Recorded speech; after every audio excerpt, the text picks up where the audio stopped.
So ఒకసారి Raja Singh statement వచ్చింది, అధికారిక స్టేట్మెంట్ నేను చదివి వినిపిస్తాను. आज से ठीक 11 साल पहले मैंने भारतीय जनता पार्टी की सदस्यता ली थी. అంటే రెహనా 11 సంవత్సరాల క్రితం నేను భారతీయ జనతా పార్టీ సభ్యత్వం తీసుకున్నాను. నిజానికి చాలా మంది తెలీదు, రాజా సింగ్ మొట్టమొదటి బీజేపీ కాదు, తెలుగుదేశం పార్టీ తరపున మంగళహాట్ కార్పొరేటర్ గా పోటీ చేసి గెలిచారు టీడీపీ. అప్పుడు బీజేపీ టికెట్ ఇవ్వలేదట ఆయనకి. చాలా చిన్న వయసు, రాజా సింగ్ 40s లో మాత్రమే ఉన్నారు. సో అప్పుడు ఫస్ట్ టైం ఆయన తెలుగుదేశం పార్టీ తరపున మంగళహాట్ కార్పొరేటర్ గా బీఫామ్ తీసుకుని గెలిచారు. మంగళహాట్ లో తెలుగుదేశం ఈ గోషామహల్ అసెంబ్లీ పరిధిలోకి మంగళహాట్ అనే ఏరియా వస్తుంది. లోధీస్ ఎక్కువ ఉంటారు, లోద్ క్యాస్ట్ అంటే ఉమాభారతి, కళ్యాణ్ సింగ్ వీళ్ళంతా కూడా ఉత్తరప్రదేశ్ నుంచి వచ్చిన వాళ్ళు చాలా మంది హైదరాబాద్ లో సెటిల్ అయ్యారు. సో ఆ మంగళహాట్ నుంచి ఆయన ఫస్ట్ టైం కార్పొరేటర్ గా తెలుగుదేశం పార్టీ తరఫున గెలిచారు. తర్వాత భారతీయ జనతా పార్టీలో చేరారు. సో ఇప్పుడు ఆయన లెటర్ ఇష్యూ చేశారు, రాజా సింగ్ స్టేట్మెంట్. 11 సంవత్సరాల క్రితం నేను ఎగ్జాక్ట్ గా భారతీయ జనతా పార్టీలో చేరాను. జనసేవ, దేశసేవ, హిందుత్వ రక్షణ లక్ష్యంగా నేను బీజేపీతో నా ప్రయాణాన్ని ప్రారంభించాను. సో హిందుత్వ, జనసేన, జనసేవ అండ్ దేశ సేవ లక్ష్యంగా నేను భారతీయ జనతా పార్టీతో నా ప్రయాణాన్ని ప్రారంభించాను. బీజేపీ నా మీద నమ్మకం ఉంచి వరుసగా 3 సార్లు తెలంగాణ అసెంబ్లీ ఎన్నికల్లో గోషామహల్ అసెంబ్లీ నియోజకవర్గం నుంచి ఎమ్మెల్యే టికెట్ ఇచ్చింది 2014లో, అదేవిధంగా 2018లో, 23లో. ఈ నమ్మకానికి భారతీయ జనతా పార్టీ నాయకత్వానికి నేను హృదయపూర్వక కృతజ్ఞతలు తెలియజేస్తున్నాను. నాకు 3 సార్లు టికెట్ ఇచ్చారు గోషామహల్ నుంచి, దానికి నేను బీజేపీ నాయకత్వానికి కృతజ్ఞతలు తెలియజేస్తున్నాను. ఈరోజు బీజేపీ జాతీయ అధ్యక్షులు జేపీ నడ్డా గారు నా రాజీనామాను ఆమోదించిన విషయాన్ని తెలియజేస్తున్నాను.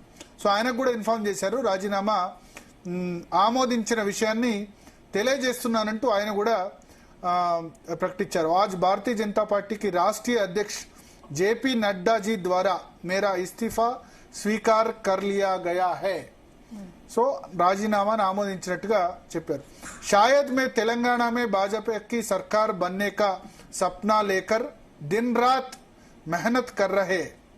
అంటే తెలంగాణలో భారతీయ జనతా పార్టీ సర్కార్ ప్రభుత్వం ఏర్పాటు కావాలని రాత్రింబవళ్లు నేను కృషి చేశాను.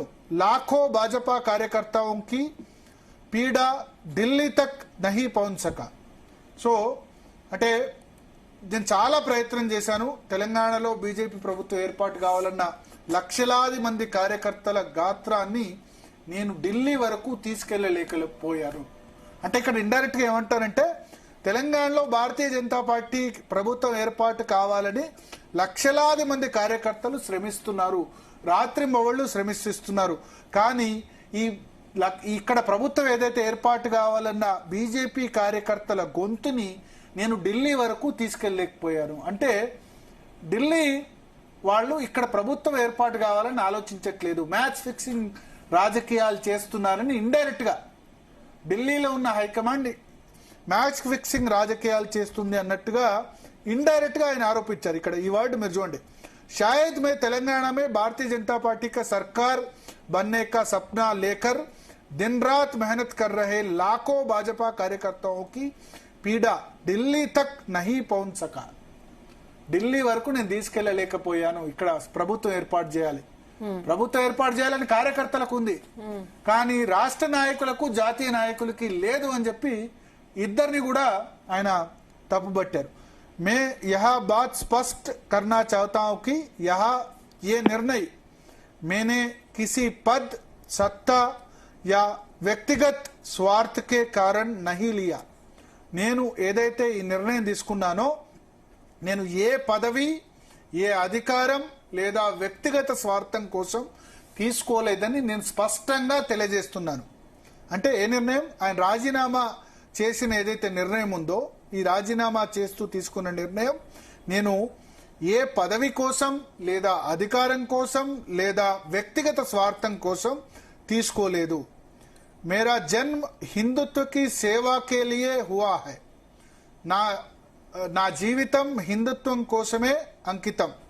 अंतिम श्वास तक हिंदुत्व के लिए कार्य करता रहूंगा. నా చివరి శ్వాస వరకు హిందుత్వం కోసమే నేను పోరాడతాను. मैं सदैव पूरी निष्ठा और ईमानदारी का साथ हिंदुत्व राष्ट्रवाद और सनातन धर्म की రక్షా హేతు కార్యకర్త రహుంగా అంటే నేను చివరి నిమిషం వరకు నా చివరి శ్వాస వరకు సమాజ సేవ కోసం హిందూ సమాజ హక్కుల కోసం అదేవిధంగా ఆయన 3 వర్డ్స్ ఇక్కడ కోట్ చేశారు. ఒకటి, నేను నా చివరి శ్వాస వరకు పూర్తి నిబద్ధతతో ఇమాందారీతో హిందుత్వ కోసం, రాష్ట్రవాదం అంటే జాతీయవాదం కోసం, హిందుత్వ కోసం, సనాతన ధర్మాన్ని రక్షించడం కోసం, ఈ మూడిటి కోసం నేను పూర్తి స్థాయిలో పనిచేస్తాను. సమాజ్ की सेवा और हिंदू समाज की अधिकारी को लिए मैं अंतिम श्वास तक अपनी आवाज बुलंद करता रहूंगा. చివరి శ్వాస వరకు కూడా హిందూ సమాజం కోసం నేను పోరాడుతూనే ఉంటాను అని చెప్పి Raja Singh brief statement release చేశారు. ఇవాళ ఇప్పుడు ఆయన అమర్నాథ్ యాత్రలో ఉన్నారు. సో అమర్నాథ్ యాత్రలో నుంచి ఆయనకు సమాచారం వచ్చింది తనను పార్టీ సభ్యత్వానికి సంబంధించి ఆయన రాజీనామాను యాక్సెప్ట్ చేసినట్టుగా. సో అక్కడి నుంచే ఈ స్టేట్మెంట్ రిలీజ్ చేశారు. అమర్ గారు ఫోన్ లైన్లో ఉన్నారా? So clear message. ఇక భారతీయ జనతా పార్టీ, రాజా సింగ్ అయితే కటీఫ్. నేను చెప్పినట్టు ఇప్పుడు ఆయన భారతీయ జనతా పార్టీ అయితే వెళ్ళి గోషామాల్ సీటును ఖాళీ చేయించండి, ఆయన మీద అనర్హత వేట్ అయితే ఇవ్వదు. మరి ఆయన రాజీనామా చేస్తా అని ఆయన కూడా చెప్పలే, గోషామాల్ సీటుకు రాజీనామా చేస్తా అని చెప్పలే. సో 2-3 సంవత్సరాలు నడుస్తుంది. మళ్ళీ ఎలక్షన్ సమయంలోనో లేకపోతే ఇంకా పార్టీకి కావాల్సిన సమయంలోనో లేకపోతే ఇంకేమైనా మధ్యవర్తిత్వం వహిస్తే మళ్ళీ రావచ్చు.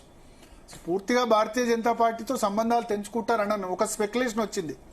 ఉద్ధవ్ ఠాక్రే శివసేన పార్టీకి వెళ్ళి ఆయన ఆ పార్టీ అభ్యర్థిగా పోటీ చేస్తారని చెప్పి. షిండే శివసేన దగ్గర కూడా వెళ్ళొచ్చు, శివసేన షిండే వర్గం. కానీ భారతీయ జనతా పార్టీతో అది ఎన్డీఏ అలయన్స్ లో ఉంది. వాళ్ళు తీసుకుంటే వాళ్ళకి ప్రాబ్లం, మళ్ళీ మోడీ అమిత్ షా వాళ్ళ దగ్గర నుంచి. నిజానికి ఒక టాక్ వచ్చింది, అమిత్ షా ఫోన్లో మాట్లాడారు సైలెంట్ గా ఉండు అని చెప్పి.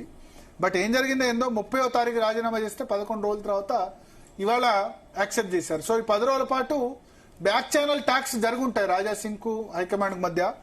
వాళ్ళిద్దరి మధ్య మరి డిమాండ్స్ ఏంటి అన్నది మనకైతే క్లారిటీ రాలేదు. మొత్తానికి రాజా సింగ్ స్టేట్మెంట్ కూడా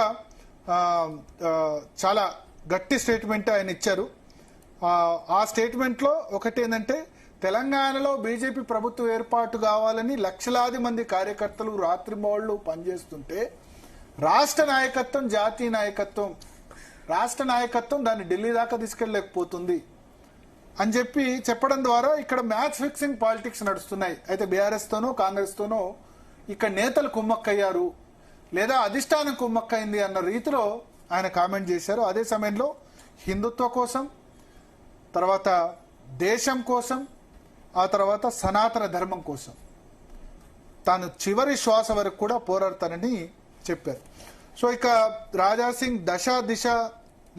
సింగ్ లేని పార్టీ దశా దిశ అయితే డెఫినెట్ గా ఇప్పుడు మీరు ఆడియన్స్ పోల్ పెట్టండి. రాజా సింగ్ పై పోల్ చేంజ్ చేయొచ్చు. రాజా సింగ్ రాజీనామా ఆమోదిస్తూ జాతీయ పార్టీ తీసుకున్న నిర్ణయం సరైనదైనా కాదా అని పోల్ పెడితే కనుక బీజేపీ కార్యకర్తలు మెజారిటీ నెగటివ్ గా చెప్తారు, సరైనది కాదనే అంటారు, ఆయన పార్టీలో ఉంచాల్సిందే అని చెప్తూ ఉంటారు. సరే, ఇంతకుముందు నూపూర్ శర్మ మీద చర్య తీసుకున్న కాంటెక్స్ట్ వేరు, ఇది పూర్తిగా పార్టీ ఇంటర్నల్ పాలిటిక్స్. అయితే ఒకటి ఇక్కడ 2 అంశాలు మనం చూడాలి. క్రమశిక్షణ, భారతీయ జనతా పార్టీ క్రమశిక్షణ ఏదైతే ఉందో, country first, party next, self last. Country first ఉన్నాడు రాజా సింగ్, పార్టీ నెక్స్ట్ లేడు. సెల్ఫ్ విషయంలో కొంత డిసిప్లినరీ ఇష్యూస్ మొదటి నుంచి కూడా ఉన్నాయి. కానీ డిసిప్లినరీ ఇష్యూస్ మిగతా వాళ్ళ దగ్గర లేవా అంటే ఉన్నాయి, మిగతా వాళ్ళ దగ్గర కూడా ఉన్నాయి.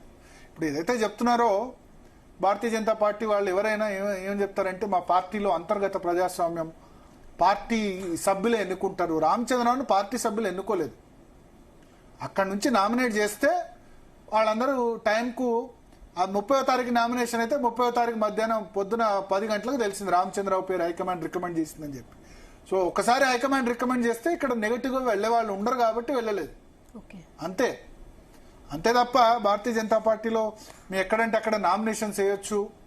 ఇప్పుడు జాతీయ అధ్యక్ష పదవి కూడా నామినేషన్ వేస్తారా? వేయరు. ఎందుకంటే 119 మంది పార్టీ సభ్యులు కూడా చాలా డిసిప్లిన్ కాబట్టి వేయరు. ఇదేదో కార్యకర్తల నుంచి రాష్ట్ర అధ్యక్ష ఎన్నిక జరిగిందంటే శుద్ధ తప్పు. కార్యకర్తల నుంచి జరగలేదు, హైకమాండ్ నామినేట్ చేసింది. జస్ట్ కాంగ్రెస్ హైకమాండ్ ఎట్లాగో బీజేపీ హైకమాండ్ కూడా అట్లా పార్టీ నేతల్ని నామినేట్ చేస్తూ ఉంటారు. ప్రజాభిప్రాయం పరిగణలోకి తీసుకొని అన్ని చేస్తారని నేను చెప్పను. అయితే ఒకటి ఇక్కడ 2 రకాల మెసేజ్లు. ఇప్పుడు ఓల్డ్ సిటీలో నరేంద్ర సమయం నుంచి కూడా ఒకసారి మనం పోల్ కూడా చదవచ్చు. ఎమ్మెల్యే రాజా సింగ్ రాజీనామాను బీజేపీ ఆమోదించడం కరెక్టేనా అంటే అవును అని 38% అని చెప్తే కాదు అని 62% అని చెప్తున్నారు. నేను చెప్పాను అందుకనే. సో కార్యకర్తలు లేకపోతే బయటి ప్రజలు కూడా ఓటు చేయొచ్చు. బయటి ప్రజలు అంటే భారతీయ జనతా పార్టీని సమర్థించని వాళ్ళు కూడా రాజా సింగ్ రాజీనామాను ఆమోదించడం కరెక్ట్ కాదని 62% అని చెప్తున్నారు. సో మీ పోల్ పెట్టండి, డెఫినెట్ గా ఉంటుంది. బట్ ఈ పార్టీలో చాలా మంది వస్తూ ఉంటారు, పోతూ ఉంటారు. సముద్రం పార్టీ అటల్ బిహారీ అద్వానీ తర్వాత ఉంటున్నారు. కానీ మీరు అన్నమాట ఒక నిమిషం, మీరు అన్నమాట ఇప్పుడు నాయకులు గొప్ప కాదు, పార్టీ గొప్ప. భారతీయ జనతా పార్టీ నేషనల్ ఆఫీస్ గోడ మీద రాసి ఉంటుంది, country first, party next, self last. ఇది ఈ country first, party next, self last అన్నది నిజంగా చెప్తున్నా మిగతా ఏ పార్టీ కార్యకర్తలకు ఉండదండి. భారతీయ జనతా పార్టీ కింది స్థాయి కార్యకర్తలకు ఉందండి పాపం. ఎందుకంటే ఇవాళ రేపు డబ్బుమయం అయిపోయినాయి రాజకీయాలు. బీఆర్ఎస్ కాంగ్రెస్ కార్యకర్తలకి మీకు ఇవ్వాలంటే మందు మనీ లేని ఎవరు కూడా ప్రచారం చేయరు, అలుగుతారు. రూపాయి లేకుండా తమ సొంతంగా చెద్దన్నం కట్టుకొని ప్రచారాలు చేసిన కార్యకర్తలు ఉన్నారండి. మా ఊర్లోనే, మా ధర్మపూర్లోనే ఉన్నారండి. మొన్న గ్రాడ్యుయేట్ ఎన్నికల్లో కూడా ఫోన్ చేసి మరి నాకు నా పేరు మీద వేరే భరత్ అని వేరే పేరు మీద ఉంటే ఓటు ఉంటే నాకు ఫోన్ చేశారండి. అటువంటి కార్యకర్తలు ఉన్నారండి. ఈ country first, party next, self last అనేది కార్యకర్తలకు ఉంది కానీ లీడర్లకు ఉందా? ఎంతమంది లీడర్లకు ఉంది? భరత్ గారు ఒక్క మాట, బీజేపీ కార్యకర్తల పార్టీ, బీజేపీలో కార్యకర్తలే లీడర్లు అవుతున్నారు. నరేంద్ర మోదీ కార్యకర్త గుజరాత్ లో అడుగు పెట్టనివ్వలేదు. ఇప్పుడు రాజాసింగ్, నిజంగానే రాజాసింగ్ ఆవేదనను కూడా మనం తప్పు పట్టలేం గాని గుజరాత్ లో అడుగు కూడా పెట్టనివ్వలేదు నరేంద్ర మోదీని. అలాంటి వ్యక్తి ముఖ్యమంత్రి అయ్యాడు, ప్రధానమంత్రి అయ్యాడు. కిషన్ రెడ్డి ఏ స్థాయి నుంచి ఎదిగా? ఇదే బండి సంజయ్ కార్పొరేటర్, కరీంనగర్ లో ఒక కార్పొరేటర్. ఇప్పుడు ఏ స్థాయిలో ఉన్నారు? 5 ఏళ్లలోనే ఇంత, ఒక 5-6 ఏళ్లలో అధ్యక్షుడు అయ్యాడు, కేంద్ర మంత్రి అయ్యాడు. ఇప్పుడు తిరుగులేని శక్తి తెలంగాణ బీజేపీలో బండి సంజయ్. కార్యకర్త కదా బండి సంజయ్. కార్యకర్తల పార్టీ బీజేపీ, అందులో నాయకులు కూడా కార్యకర్తలు. వాళ్ళు పదే అదే చెప్తారు. ఓకే, మనతో పాటు కాలర్ ఉన్నారు పెద్దపల్లి నుంచి సతీష్ గారు. సతీష్ గారు, గిరిధర్ గారు చెప్పినట్లు లాస్ట్ మినిట్ లో అన్ని జరుగుతాయన్నది అది జరగదండి రాజకీయాల్లో.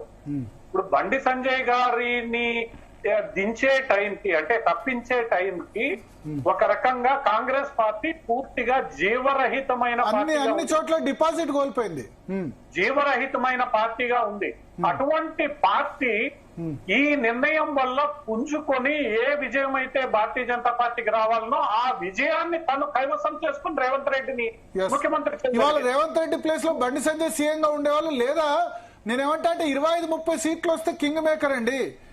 25-30 సీట్లు బీజేపీకి వస్తే బీఆర్ఎస్ కు వచ్చేది కాదు, కాంగ్రెస్ కు వచ్చేది కాదు. బీఆర్ఎస్ ఖచ్చితంగా కేంద్రంలో సపోర్ట్ కాబట్టి బీజేపీ సీఎం అయ్యేవారు. మణిపూర్, గోవా ఇటువంటి సిచ్యువేషన్ మనం చూసాం కదా.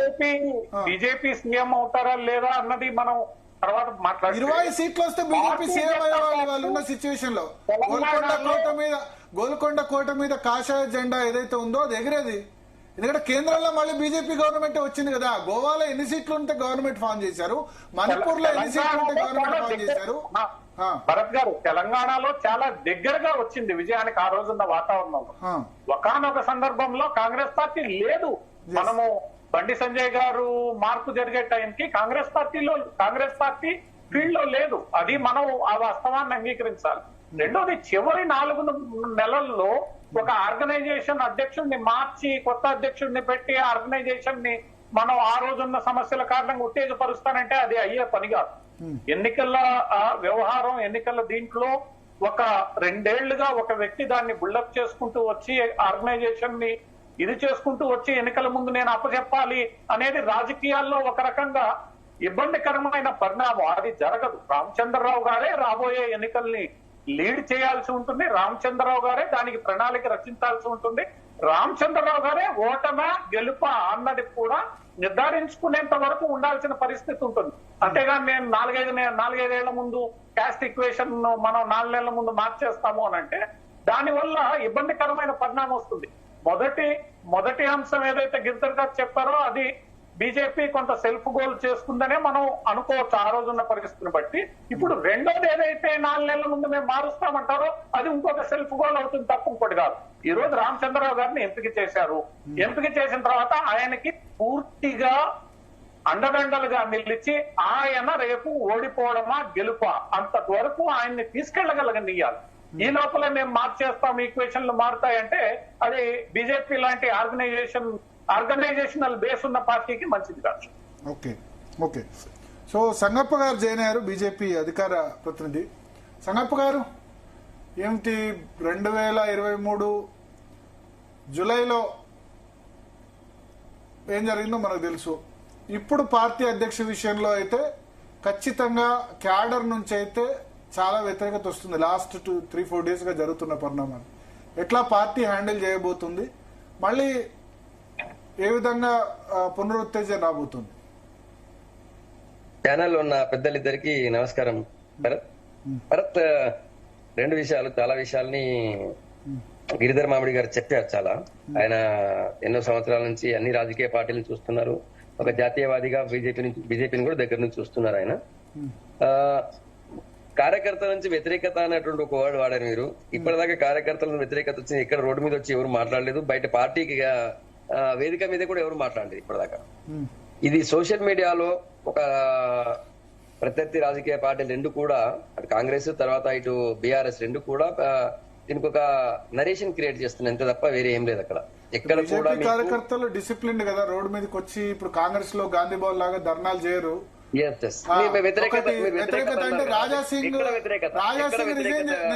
రాజాసింగ్ పార్టీ ఆఫీస్ లో రిజైన్ చేసి ఇగో మేము కొద్దిసేపట్లో బయట కూడా ప్లే చేయబోతున్నాం. రాజాసింగ్ ప్రెస్ మీట్ పెట్టి నామినేషన్ వేయలేదన్నాడు. ధర్మపురి అరవింద్ దాని బాయ్కాట్ దానికి అటెండ్ కావట్లేదు అని చెప్పాడు. ఇంతకంటే ఇంకేం కావాలి పెద్ద లీడర్స్? ఇక కార్యకర్తలు అంటే ఫోన్ కాల్స్ కూడా తీసుకుందాం, రాజాసింగ్ ఏం మాట్లాడితే కూడా తీసుకుందాం. బీజేపీలో గాంధీ భవన్ లాగా తగలబెట్టడాలు ఉండదు, సోషల్ మీడియాలో పెట్టడమే పెద్ద వార్త, ఎందుకంటే డిసిప్లిన్డ్ పార్టీ కాబట్టి. సోషల్ మీడియాలో కూడా బీజేపీ కార్యకర్త పెట్టినని అనుకుంటలేను. మొదటి. రెండోది రాజాసింగ్ గారు రాజీనామాకు సంబంధించి ఆయన ప్రకటించిన సమయంలో నేను కూడా బీజేపీ ఆఫీస్ కార్యాలయం స్టేట్ ఆఫీస్ లో ఉన్నాను. సార్ మీకు తెలుసు, మీరు ఢిల్లీ జర్నలిజం బాగా చేశారు, ఢిల్లీలో చాలా రోజులు ఉన్నారు. మీకు భారతీయ జనతా పార్టీలో అధ్యక్ష ఎన్నిక ఎట్లా ఉంటుందనే విషయం మీకు బాగా తెలుసు, నాకంటే కూడా. ఇంకా 10 మంది రాష్ట్ర కౌన్సిల్ సభ్యుల యొక్క సంతకం ఉండాలా. ఆయనకి 10 మంది రాష్ట్ర కౌన్సిల్ సభ్యులు ఎవరు ఆయనకు రాలేదు. మొదటిది ఆయన బెదిరించారంటారు ఫోన్ చేసి బెదిరించారు, నేను సంతకాలు తీసుకుంటే అని అన్నాడు కదా. మరి ఒకరితోనే చెప్పించాలి కదా, ఎవరో ఒక కార్యకర్త మద్దతుగా భయపడతారు. అది పూర్తి నిరాధారమైంది. ఆయన కొన్ని రోజులుగా రాజాసింగ్ గారు ఆయన ఏ విధంగా వ్యవహరిస్తున్నారో పార్టీ పట్ల కావచ్చు, లేకపోతే పార్టీ క్రమశిక్షణ పట్ల కూడా ఎట్లా ఉన్నారో మీకు అందరికి తెలుసు. మీడియా వాళ్ళందరికీ కూడా ఆయన ఎట్లాంటి వీడియోస్ రిలీజ్ చేస్తున్నారో మీకు తెలుసు. ఒకానొక సందర్భంలో పార్టీ లైన్ దాటి, మనం ఏదైనా సరే ఒక లిమిట్ ఉంటుంది, ఆ పార్టీ లైన్ దాటి మాట్లాడడం వల్ల ఆయన పార్టీ సస్పెండ్ చేసిన సంగతి కూడా మీరు చూశారు. ఆయన డౌట్ లేదు, కరడు కట్టిన హిందుత్వవాది, ఆయన హిందూ సమాజం కోసం. అప్పుడు సస్పెండ్ చేసిన వేరే ఇష్యూ, పార్టీ లైన్ దాటి కాదు, అది మాట్లాడింది హిందుత్వ రిలేటెడ్. అంటే అది పార్టీకి సంబంధం లేకుండా పార్టీ లైన్ దాటి మాట్లాడింది కదా సరిపేసింది. వేరే చేస్తే పార్టీ ఖతార్ నుంచి వేరే దేశాల నుంచి ఒత్తిడి వచ్చింది, అది మీ సర్కమ్స్టాన్సెస్. అవన్నీ సరే, అటువంటి కామెంట్స్ ఇంకెంతమంది చేశారు? ఇప్పుడు అటువంటి కామెంట్ అంటే తవ్వుతే మసీలు తవ్వుతే శివలింగాలు లేకపోతే అదే అని మాట్లాడు సంజయ్ కూడా మాట్లాడారు. అంతకంటే అది కాకపోతే ఆ సిచ్యువేషన్ అటువంటిది. ఆ సిచ్యువేషన్ సందర్భంలో వేరే దేశాల ఒత్తిడి కారణంగా గిరిధర్ గారు చెప్తారు చేశారు. ఆ స్థాయిలో లేదు. మొదటిది. రెండోది నుపూర్ శర్మ గారు అండ్ ఈయన మాట్లాడేది 2 తీవ్రమైనవి కాబట్టి పార్టీ ఆ విషయంలో ఆ నిర్ణయం తీసుకున్నది. ఆయన కూడా తర్వాత ఆయన కార్యకర్త ముందు నుంచి కూడా భారతీయ జనతా పార్టీతో హిందుత్వం ఉన్నాడు కాబట్టి మళ్ళీ అవకాశం ఇచ్చారు. ఆ తర్వాత కూడా మీరు చూశారు కదా, మన ఇక్కడికి వచ్చిన తర్వాత చాలా సార్లు పార్టీ లైన్ దాటి మాట్లాడారు. పార్టీ అధ్యక్షుడి పైన కూడా చాలా కామెంట్స్ చేశారు, అవన్నీ వచ్చినాయి. సో పార్టీ ఈ విషయంలో అప్పుడు ఏం చేద్దామనే డిస్కషన్ ఇప్పుడు ఆల్రెడీ ఆయన రాజీనామా చేశారు. ఈ రాజీనామాపై పార్టీ అధిష్టానం ఏం నిర్ణయం తీసుకుంటుందో మా పార్టీ పూర్తిగా కట్టుబడి ఉంటుంది. ఆయన అసంతృప్తి నేను చెప్తా. అంటే అసలు ఎక్కడ స్టార్ట్ అయింది, లాస్ట్ 3-4 months నుంచి ముందు కాదు. ఒక జిల్లా అధ్యక్ష పదవి అండి, సెంట్రల్ జిల్లా అధ్యక్ష పదవి. 36 జిల్లాలు ఉంటే లీడర్లు అందరూ మనిషికి 5-6 జిల్లాలు పంచుకున్నారు. ఒక ఇన్ని సంవత్సరాలుగా 3 terms ఎమ్మెల్యేకు ఒక జిల్లా అధ్యక్ష పదవి కూడా ఇవ్వకుండా మిగతా లీడర్స్ అందరు పంచుకుంటే ఆయన దాని సిండికేట్ అనకుండా ఏమంటారు? భారతీయ జనతా పార్టీ అట్లా జరుగుతుందా? పంచుకోలేదా లేదా? కాంగ్రెస్ పార్టీతో జరిగింది కాబట్టి జిల్లా అధ్యక్ష పదవి తప్పు పూర్తిగా మీరు మాట్లాడుతున్న నిరాధారమైంది. భారతీయ జనతా పార్టీలో జిల్లా అధ్యక్షులు ఎవరు పంచుకోరు, రాష్ట్ర అధ్యక్షులు పంచుకోరు. మీరు అట్లా చెప్పినట్టయితే రాష్ట్ర అధ్యక్షులు కూడా మంచి పైన ఉన్న ఇప్పుడు ఆయన కనీసం లేదు. ఇప్పుడు మిగతా చోట్ల నేను అడుగుతున్నా, మిగతా ఎమ్మెల్యేలు ఉన్న చోట వాళ్ళని అడిగి చేశారా అధ్యక్షులు, లేకపోతే ఇది చేశారు? ఒక రాయలసీమ విషయంలో ఎందుకు వివక్ష? చాలా జిల్లాలో కూడా కొన్ని సందర్భాల్లో నిజామాబాద్ జిల్లా, జగిత్యాల జిల్లా, ధర్మపురి అరవింద్ ఎవరు చెప్తే వాళ్ళు చేశారు. మెదక్లో మీ మెదక్లో ఒక నిమిషం, మీ మెదక్లో రఘునందన్ రావు ఎవరు చెప్తే వాళ్ళకి చేశారు. మహబూబ్నగర్ లో డీకే ఉన్న వాళ్ళు ఎవరు చెప్తే వాళ్ళు చేశారు. మీకు రాజాసింగ్ మీకు లైట్ అయిపోయి ఉండదు. సరే మీరు టీవీ డిబేట్ లో మీరు చెప్పకపోవచ్చు, టీవీ డిబేట్ లో మీరు స్పోక్స్ పర్సన్ ఉన్నారు కాబట్టి చెప్పకపోవచ్చు. కానీ మిగతా ఇప్పుడు అరవింద్ చెప్పిన వాళ్ళని చేస్తారు, ఈటల రాజేందర్ చెప్పిన వాళ్ళని వాళ్ళ ప్లేస్ లో చేస్తారు, బండి సంజయ్ చెప్పిన వాళ్ళని చేస్తారు, డీకే అన్న చెప్పిన వాళ్ళని చేస్తారు, రఘునందన్ రావు చెప్పిన వాళ్ళని చేస్తారు. మీ మెదక్లో రాజాసింగ్ మాత్రం మీకు ఒక ఇన్ఫర్మేషన్ ఇస్తాను. నేను మీకు ఒక ఇన్ఫర్మేషన్ ఇస్తా. మీరు గోషమాలకు సంబంధించి అంటే ఆయన జిల్లాకు సంబంధించి సెంట్రల్ జిల్లాకు సంబంధించి ఉమామహేందర్ గారి పేరు ఫస్ట్ ఆయన సపోర్ట్ చేసింది. ఆ తర్వాత ఏమైందేమో తెలియదు. ఆయనని నేను ఈ పేరు చెప్పలేదు, నాకేం వద్దు అంటాడు. అప్పటికే లిస్ట్ ఫైనల్ చేసి ఢిల్లీ పంపించారు, అంత అయింది. అంటే లిస్ట్ ఫైనల్ చేయడం అంటే ఎలక్షన్ లో అక్కడ ఉన్న వాళ్ళందరూ కూడా ఈయన పేరు చెప్పారు. అక్కడికి వచ్చినటువంటి మండల అధ్యక్షులు ఎవరైతే దానికి చెప్తారో ఓటింగ్ ఉంటుందో వాళ్ళు వచ్చి ఈయన పేరు చెప్పారు. ఈ పేరు పైన ఈ పేరు ఆయనకు ముందే తెలుసు, ఉమామహేందర్ గారి పేరు ఆయనకు తెలుసు. ఆయన ఓకే అన్నారు. ఆ తర్వాత ఆయన ఎందుకు మనసు మార్చుకున్నారో తెలియదు.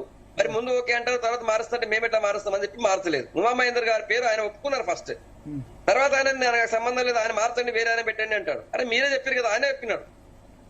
ఆయన చెప్తేనే ఆ పేరు ఫైనల్ అయింది ఫస్ట్.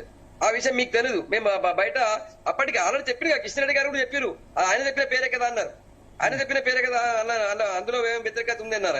ఆయన తర్వాత మనసు మార్చుకున్నాడు. ఆయన చంచల మనస్తత్వానికి మేమే పార్టీ ఏం చేస్తుంది? మీరు చెప్పిన పేరుని ఎక్కడ క్లారిఫై చేయలేదు. లేదు, కిషన్ రెడ్డి గారు కూడా ఒకరు మీడియా వాళ్ళు అడిగినప్పుడు ఆయన చెప్పిన పేరు కాదు. రాజాసింగ్ అసంతృప్తి 4-5 నెలలుగా స్టార్ట్ అయింది జిల్లా అధ్యక్ష పదవి గురించి. రాజాసింగ్ అసంతృప్తి స్టార్ట్ అయింది ఆ జిల్లా అధ్యక్ష పదవి నుంచి. 1 year బ్యాక్ లాస్ట్ 1 year గా అసంతృప్తి ఏం లేదు. ఆయన బీజేపీ లీడర్ ఇవ్వకుండా అసంతృప్తి లేదు. ఆయన అడిగితే జిల్లా అధ్యక్ష పదవి.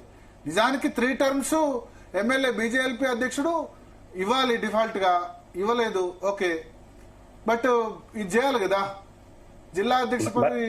బీజేపీ లీడర్ తనకి ఇవ్వకుండా ఆయన ఏమనలేదు. భరత్, ఇది లీడర్ బేస్డ్ పార్టీ కాదు, మాది సిద్ధాంతాల మీద. మిగతా లీడర్లకు లీడర్ బేస్డ్ పార్టీ. రాజాసింగ్ వచ్చే విషయానికి వచ్చేసరికి మాత్రం లీడర్ బేస్డ్ పార్టీ కాదు. మీరు ఇంతకు ముందు ఏది ఎల్పీ గురించి మాట్లాడినప్పుడు అంటున్నాను నేను, లీడర్ బేస్డ్ పార్టీ కాదు. సంగప్ప గారు, ఇప్పుడు రాజాసింగ్ విషయంలో రాష్ట్ర నాయకత్వం ఏమనుకుంటుంది అసలు? ఇప్పుడు రాజీనామా చేశారు కదా, కేంద్ర నాయకత్వం ఏమన్నా కూల్చేసే అవకాశం ఉందా రాజాసింగ్? ఇప్పుడు ఆయన ఎమ్మెల్యే గారు, రాజాసింగ్ గారు గౌరవ ఎమ్మెల్యే, ఆయన యొక్క రాజీనామా చేసినటువంటి రాజీనామా పత్రాన్ని, రాజీనామాకు సంబంధించిన అంశాన్ని కేంద్రం దృష్టికి తీసుకొచ్చారు. కేంద్రం ఏం నిర్ణయం తీసుకుంటుంటే మా పార్టీ హైకమాండ్ అధిష్టానం ఏం నిర్ణయం తీసుకుంటుందో దానికోసం అందరూ వెయిట్ చేస్తున్నారు. మొదటిది, ఇప్పటికీ పార్టీ ఎన్నోసార్లు లైన్ దాటినా కూడా పార్టీ ఆయనకు అవకాశం ఇచ్చిన మాట వాస్తవం. కాకపోతే ఆ రోజు ఆయన చేసినటువంటి ఆరోపణలు అయితే కరెక్ట్ సత్యదూరమైనవి. ఆయన దగ్గర 10 మంది సభ్యులు, కౌన్సిల్ సభ్యులు లేరు. ఆయన ఎవరో బెదిరించిన అన్నారు. ఒక్క పేరైనా చెప్పొచ్చు కదా, ఈ ఫలానా నాకు సపోర్ట్ గా ఉన్నాడో ఆయన బెదిరించని చెప్పాలి కదా. ఇప్పుడు ఈయన నామినేషన్ పత్రం తీసుకెళ్ళండి. అక్కడ పోగానే నామినేషన్ అడిగారు. నామినేషన్ అక్కడ ఎవరైతే ఎలక్షన్ ఆఫీసర్ ఉన్నారో శోభా కరంద్లాజే గారు, ఆమె నామినేషన్ లెటర్ ఇచ్చారు. నామినేషన్ లెటర్ ఇచ్చిన తర్వాత 3 పేర్లు రాసుకొని పోయి ఆమెకి ఇచ్చాం. ఇన్కంప్లీట్ నామినేషన్ పేపర్ ఎట్లా తీసుకుంటారు? భరత్ ఒక విషయం చెప్పండి, భరత్ మీడియా పర్సన్ గా మీరు ఒక విషయం చెప్పండి. ఆయన అప్పటికప్పుడు రాసుకొచ్చిన లెటర్ కాదు అది ఇంగ్లీష్ లో టైప్ చేయించాడు. అక్కడ చేయలేదు, అది పార్టీ ఆఫీస్ లో చేయలేదు. అక్కడికి వెళ్ళారు, నామినేషన్ తీసుకుని 5-10 నిమిషాలకే ఆయన తీసుకొచ్చి 3 పేర్లతోని ఇచ్చారు. ఇది ఇన్కంప్లీట్ నామినేషన్ పేపర్, ఇది నేనంటే తీసుకుంటాను, మీరు 10 మెంబర్స్ తీసుకోరండి అన్నారు. అయితే మీరు తీసుకోరా అన్నాడు. తీసుకోరంటే మేము ఇన్కంప్లీట్ ఉంది కదా అన్నారు. వెంటనే డైరెక్ట్ గా వచ్చారు, ఆయన రిజిగ్నేషన్ లెటర్ రెడీగా ఉంది. ఆయన నామినేషన్ పేపర్ నింపినటువంటి దాని ఇన్కంప్లీట్ ఉంది. ఆయన resignation letter full page 2 pages రాసుకొని వచ్చాడు. అంటే ఆయన గత కొద్ది రోజుల నుంచి ఆయన అసంతృప్తితో ఉన్నట్టు అర్థమవుతోంది. మేడం రాజీనామా చేయాలన్నటువంటి పూర్తి ఉద్దేశంతో వచ్చాడు అక్కడికి. అప్పటికప్పుడు ఏదో వద్దన్నారు, ఎవరు వ్యతిరేకించారు, ఎవరు బెదిరించారు, అవన్నీ సత్యదూరమైనవి, అవి కాదు. ఆయన ప్రిపేర్డ్ గా రాజీనామా లెటర్ ని ఇంట్లోనే ప్రింట్ చేసుకొని తీసుకొచ్చారు. ఇప్పుడు రాజాసింగ్ రాజీనామా అంశం, సంగప్ప గారు, రాజాసింగ్ రాజీనామా అంశం ఇప్పుడు హైదరాబాద్ లో బీజేపీపై ఎఫెక్ట్ పడుతుంది కదా. ముఖ్యంగా హైదరాబాద్ లో మార్వాడీలు, నార్త్ ఇండియన్స్ పై ఎక్కువగా ఎఫెక్ట్ చూపించే అవకాశం ఉంది కదా. నేను ఇంతకు ముందు కూడా చెప్పాను, భారతీయ జనతా పార్టీ ఒక లీడర్ నమ్ముకొని పోయేటువంటి పార్టీ కాదు. కానీ ఒక స్ట్రాంగ్ లీడర్ కదా రాజాసింగ్. రాజాసింగ్ స్ట్రాంగ్ లీడర్, చాలా ఫ్యాన్ ఫాలోయింగ్ కూడా ఉంది కదా. 100%. ఆయన స్ట్రాంగ్ లీడరే కాదంటలేము. ఆయన 3 సార్లు భారతీయ జనతా పార్టీ నుంచి గెలిచారు. కాకపోతే మేడం మీకు బాగా తెలుసు, భరత్ గారికి బాగా తెలుసు, అక్కడ ఉన్న పెద్దలకు తెలుసు, పార్లమెంట్ లో విశ్వాస పరీక్షలో ఒక్క ఓటు కోసం కూడా గవర్నమెంట్ వదులుకున్నటువంటి పార్టీ భారతీయ జనతా పార్టీ. కాబట్టి కొన్ని సందర్భాల్లో వాజ్పేయి బీజేపీ వేరు, అమిత్ షా మోడీ బీజేపీ వేరు. మీకు తెలుసు, ఒక్క ఓటు కోసం వదులుకున్నది ఉంది. మధ్యప్రదేశ్, కర్ణాటక, మణిపూర్ లో గవర్నమెంట్ ఎట్లా ఫామ్ చేశారో కూడా తెలుసు. ఆ భారతీయ జనతా పార్టీ కాదు, ఇది వేరే భారతీయ జనతా పార్టీ. నేను దాన్ని తప్పు కూడా పట్టాను, ఎందుకంటే మీరేం కేసీఆర్ చెప్పినట్టు అహోబీలో మఠమేం పెట్టుకోలేదు. రాజకీయ పార్టీ రావాలంటే అధికారంలోకి రావాలి. కాబట్టి అప్పుడు వాజ్పేయి ఒక ఓటుతో కోల్పోయినందుకు ఎక్కడ రాజ్యాంగ విరుద్ధంగా ఎక్కడ వ్యవహరించలేదు. అక్కడున్న పరిస్థితుల్లో ఆ ఎదురుగున్న రాజకీయ పార్టీలు నష్టపోతు వాళ్ళ మధ్యలో జరిగినటువంటి వాటికి వాజ్పేయి కూడా రాజ్యాంగ విరుద్ధంగా వ్యవహరించకుండా గిరిధర్ గోమాంగా ఓటును స్పీకర్ తో చెప్పి కనుక చేయిస్తే, లేకపోతే ఒకళ్ళిద్దరు ఎమ్మెల్యేలు ఇప్పటిలాగా పార్లమెంట్ మెంబర్ సపోర్ట్ తీసుకుని తర్వాత రిజైన్ చేయించినా అయిపోయేది. కానీ హీ కమిటెడ్ లైక్ దట్, అంతే కదా. ఒక 2 ఎమ్మెల్యేలు తీసుకొని తర్వాత రాజీనామా చేయిస్తే అయిపోతుంది. ఇప్పుడు అదే చేయించారు కదా మధ్యప్రదేశ్ లో, కర్ణాటకలో ఫస్ట్ చేయలేబట్టించి తర్వాత రిజైన్ చేయించారు. అది ఆ పని వాజ్పేయి చేయలేదు. ఆ పని మోడీ కానీ వాళ్ళు కానీ చేశారు. ఇప్పుడు గుజరాత్ లో కూడా వేరే పార్టీ ఎమ్మెల్యేలు తీసుకున్నారు, అది వేరే సంగతి. సరే, అది వేరే టాపిక్. నేను ఒకటి క్లియర్ గా, అంటే మీరు అంటారు కాబట్టి, నామినేషన్ గురించి అంటారు కాబట్టి చెప్తున్నా. నేను పేరు చెప్పలేను, ఎందుకంటే మీరు జర్నలిస్ట్ గా ఉన్నారు.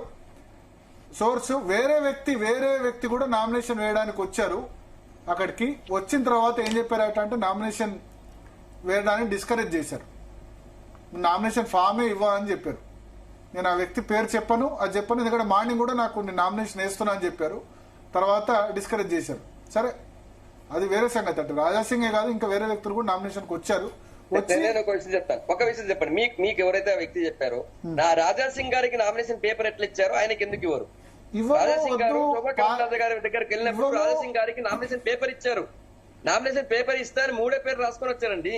సో మీరు చెప్పిన పర్సన్ కూడా వస్తే, మీరు చెప్పిన డిస్కరేజ్ చేశారు, చేయొద్దు మీరు, ఎందుకంటే 10 మంది మేము వాళ్ళు సపోర్ట్ చేయరు, 10 మంది సిగ్నేచర్స్ చేయరు. ఎందుకంటే వాళ్ళు ఏమనుకున్నారంటే, మీరు డిక్లేర్ చేసింది ఉదయం 9 గంటలకు 10 గంటల వరకు ఎవరికి తెలియదు కదా. ముందైతే ప్రిపేర్ అయి ఉండేవాళ్ళు 10 మంది కౌన్సిల్ మెంబర్స్. అప్పటికప్పుడు 2 గంటలకు నామినేషన్ ఇచ్చి 4 గంటలు 10 సిగ్నేచర్స్ అంటే ఎట్లా అవైలబుల్ ఉంటారు? ఉండరు కదా. అంతకు ముందు రోజే రామచంద్రరావు డిక్లేర్ చేసి ఉంటే 10 మంది మెంబర్షిప్ దొరికేది. ఇది న్యూ కాదు. 10 మంది కౌన్సిల్ సభ్యులు సంతకం పెట్టేది కొత్తది కాదు భారత్, ఇది పాతదే. అదే చెప్తున్నా.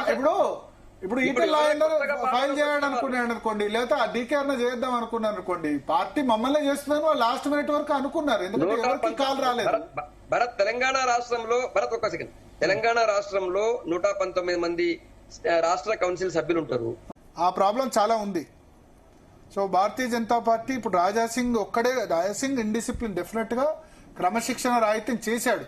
కానీ ఆయన డిస్టర్బ్ చేసిన పరిస్థితి ఉంది. ఎందుకంటే ఇప్పుడు ఆయన ఒక్కడే గెలిచాడు 2018లో కదా, 2018 to 23. ఆయనకి ఇచ్చిన రెస్పెక్ట్ ఏది? శాసనసభ పక్ష నేత కూడా రెస్పెక్ట్ ఉండాలి కదా. జిల్లా అధ్యక్షుల ఎంపికలో మరి ఇప్పుడు లెజిస్లేచర్ పార్టీ లీడర్స్ ని వాళ్ళని కన్సిడర్లోకి తీసుకుంటున్నారా? గోల్కొండ జిల్లా అధ్యక్ష పదవి అడిగాడు, చిన్నది అడిగితే గనక ఇచ్చేస్తే అయిపోయేది. మిగతా వాళ్ళు తీసుకున్నారు కదా, మిగతా రాష్ట్ర పార్టీ నేతలు పంచుకోలేదా? జిల్లా అధ్యక్షులు పంచుకున్నారు కదా అందరూ. గోటితో పోయేదాన్ని గొడ్డల్లాక తీసుకురావడం ఎందుకు? ఇప్పుడు ఎవరు కొట్లాడతారు ఓల్డ్ సిటీలో? గోషామాల్లో ఓవైసీతో ఎవరు కొట్లాడతారు? పేరుకి స్టేట్మెంట్లు ఇస్తారు ఈ లీడర్లు అందరూ కూడా. నరేంద్ర తర్వాత ఎవరు కూడా పాత బస్తీ పోయిన నరేంద్ర, బద్దం బాలరెడ్డి వాళ్ళు మాత్రమే ఉండి ఓల్డ్ సిటీలో ఫైట్ చేశారు. ఈ లీడర్స్ అంతా కూడా పేపర్ టైగర్స్. వీళ్ళెవరు ఓల్డ్ సిటీలో ఉండట్లేదు, న్యూ సిటీలో ఉంటున్నారు. వాళ్ళకి ఎవరికి కూడా సంబంధం లేదు. వీళ్ళంతా సికింద్రాబాద్ కంటెస్ట్ చేస్తారు తప్ప హైదరాబాద్ పార్లమెంట్ లో పోయి మలక్పేట, కార్వాను, చాంద్రాయణగుట్ట, నాంపల్లి, గోషామాల్ అంటే సిద్ధాంత పరంగా నేను ఓవైసీతో ఫైట్ చేయమని అందరిని చెప్పను. బట్ భారతీయ జనతా పార్టీ సిద్ధాంతం బీజేపీ వర్సెస్ ఎంఐఎం నడుస్తుంది కదా, వీళ్ళు ఎవరు పోయి ఫైట్ చేస్తారు? మొన్న మాధవీలత కొంత ప్రయత్నం చేశారు హైదరాబాద్ పార్లమెంటు. ఇప్పుడు ఆమె మళ్ళీ హైదరాబాద్ పార్లమెంట్ కంటెస్ట్ చేస్తానని కూడా చెప్పట్లే. ఎందుకంటే ఆమెను కూడా కరెక్ట్ గా రిసీవ్ చేసుకోలేదు. కొత్త పార్టీ ఈమె స్టేట్మెంట్స్ ఇస్తుందని చెప్పి ఈ కొత్త పాత అన్నది పోకపోతే భారతీయ జనతా పార్టీ ఇక్కడనే ఉంటుంది. మీరు బీఆర్ఎస్ ఎట్లా ఉంది? టీఆర్ఎస్ అధికారంలోకి రాకముందు ఏంటి, ఇక్కడేంటి? బంగారు తెలంగాణ రెండు విధాలుగా బీఆర్ఎస్ విభజించారు, BT batch, UT batch. UT batch అంటే ఉద్యమ తెలంగాణ, బీటీ అంటే బంగారు తెలంగాణ. తలసాని శ్రీనివాస్ యాదవ్, తుమ్మల నాగేశ్వరరావును మంత్రి పదవి ఇవ్వడం వల్లే కదా హైదరాబాద్ లో, రంగారెడ్డిలో పార్టీ గ్రో అయింది, ఖమ్మంలో పార్టీ గ్రో అయింది. టీఆర్ఎస్ కు తెలుసు, ఆయన క్లియర్ గా చెప్పారు, మేము ఫక్త్ అప్పుడు ఉద్యమ పార్టీ, ఇప్పుడేమో అహోబిల మఠం పెట్టుకోలేదు, అందరినీ తీసుకుంటామని చెప్పి. సో భారతీయ జనతా పార్టీలో కూడా ఈ కొత్త పాత అన్నది వెళ్ళకపోతే మొదటి నుంచి ఉన్న మేము పాత వాళ్ళమే డామినేట్ చేస్తాం, కొత్త వాళ్ళని రానివ్వం, కొత్త వాళ్ళని ఎక్కడికి వచ్చిన ఒక స్థాయి వాళ్ళ ఎమ్మెల్యే, ఎంపీ అంతా దాటి ముందుకు రారు అంటే గనక కష్టం.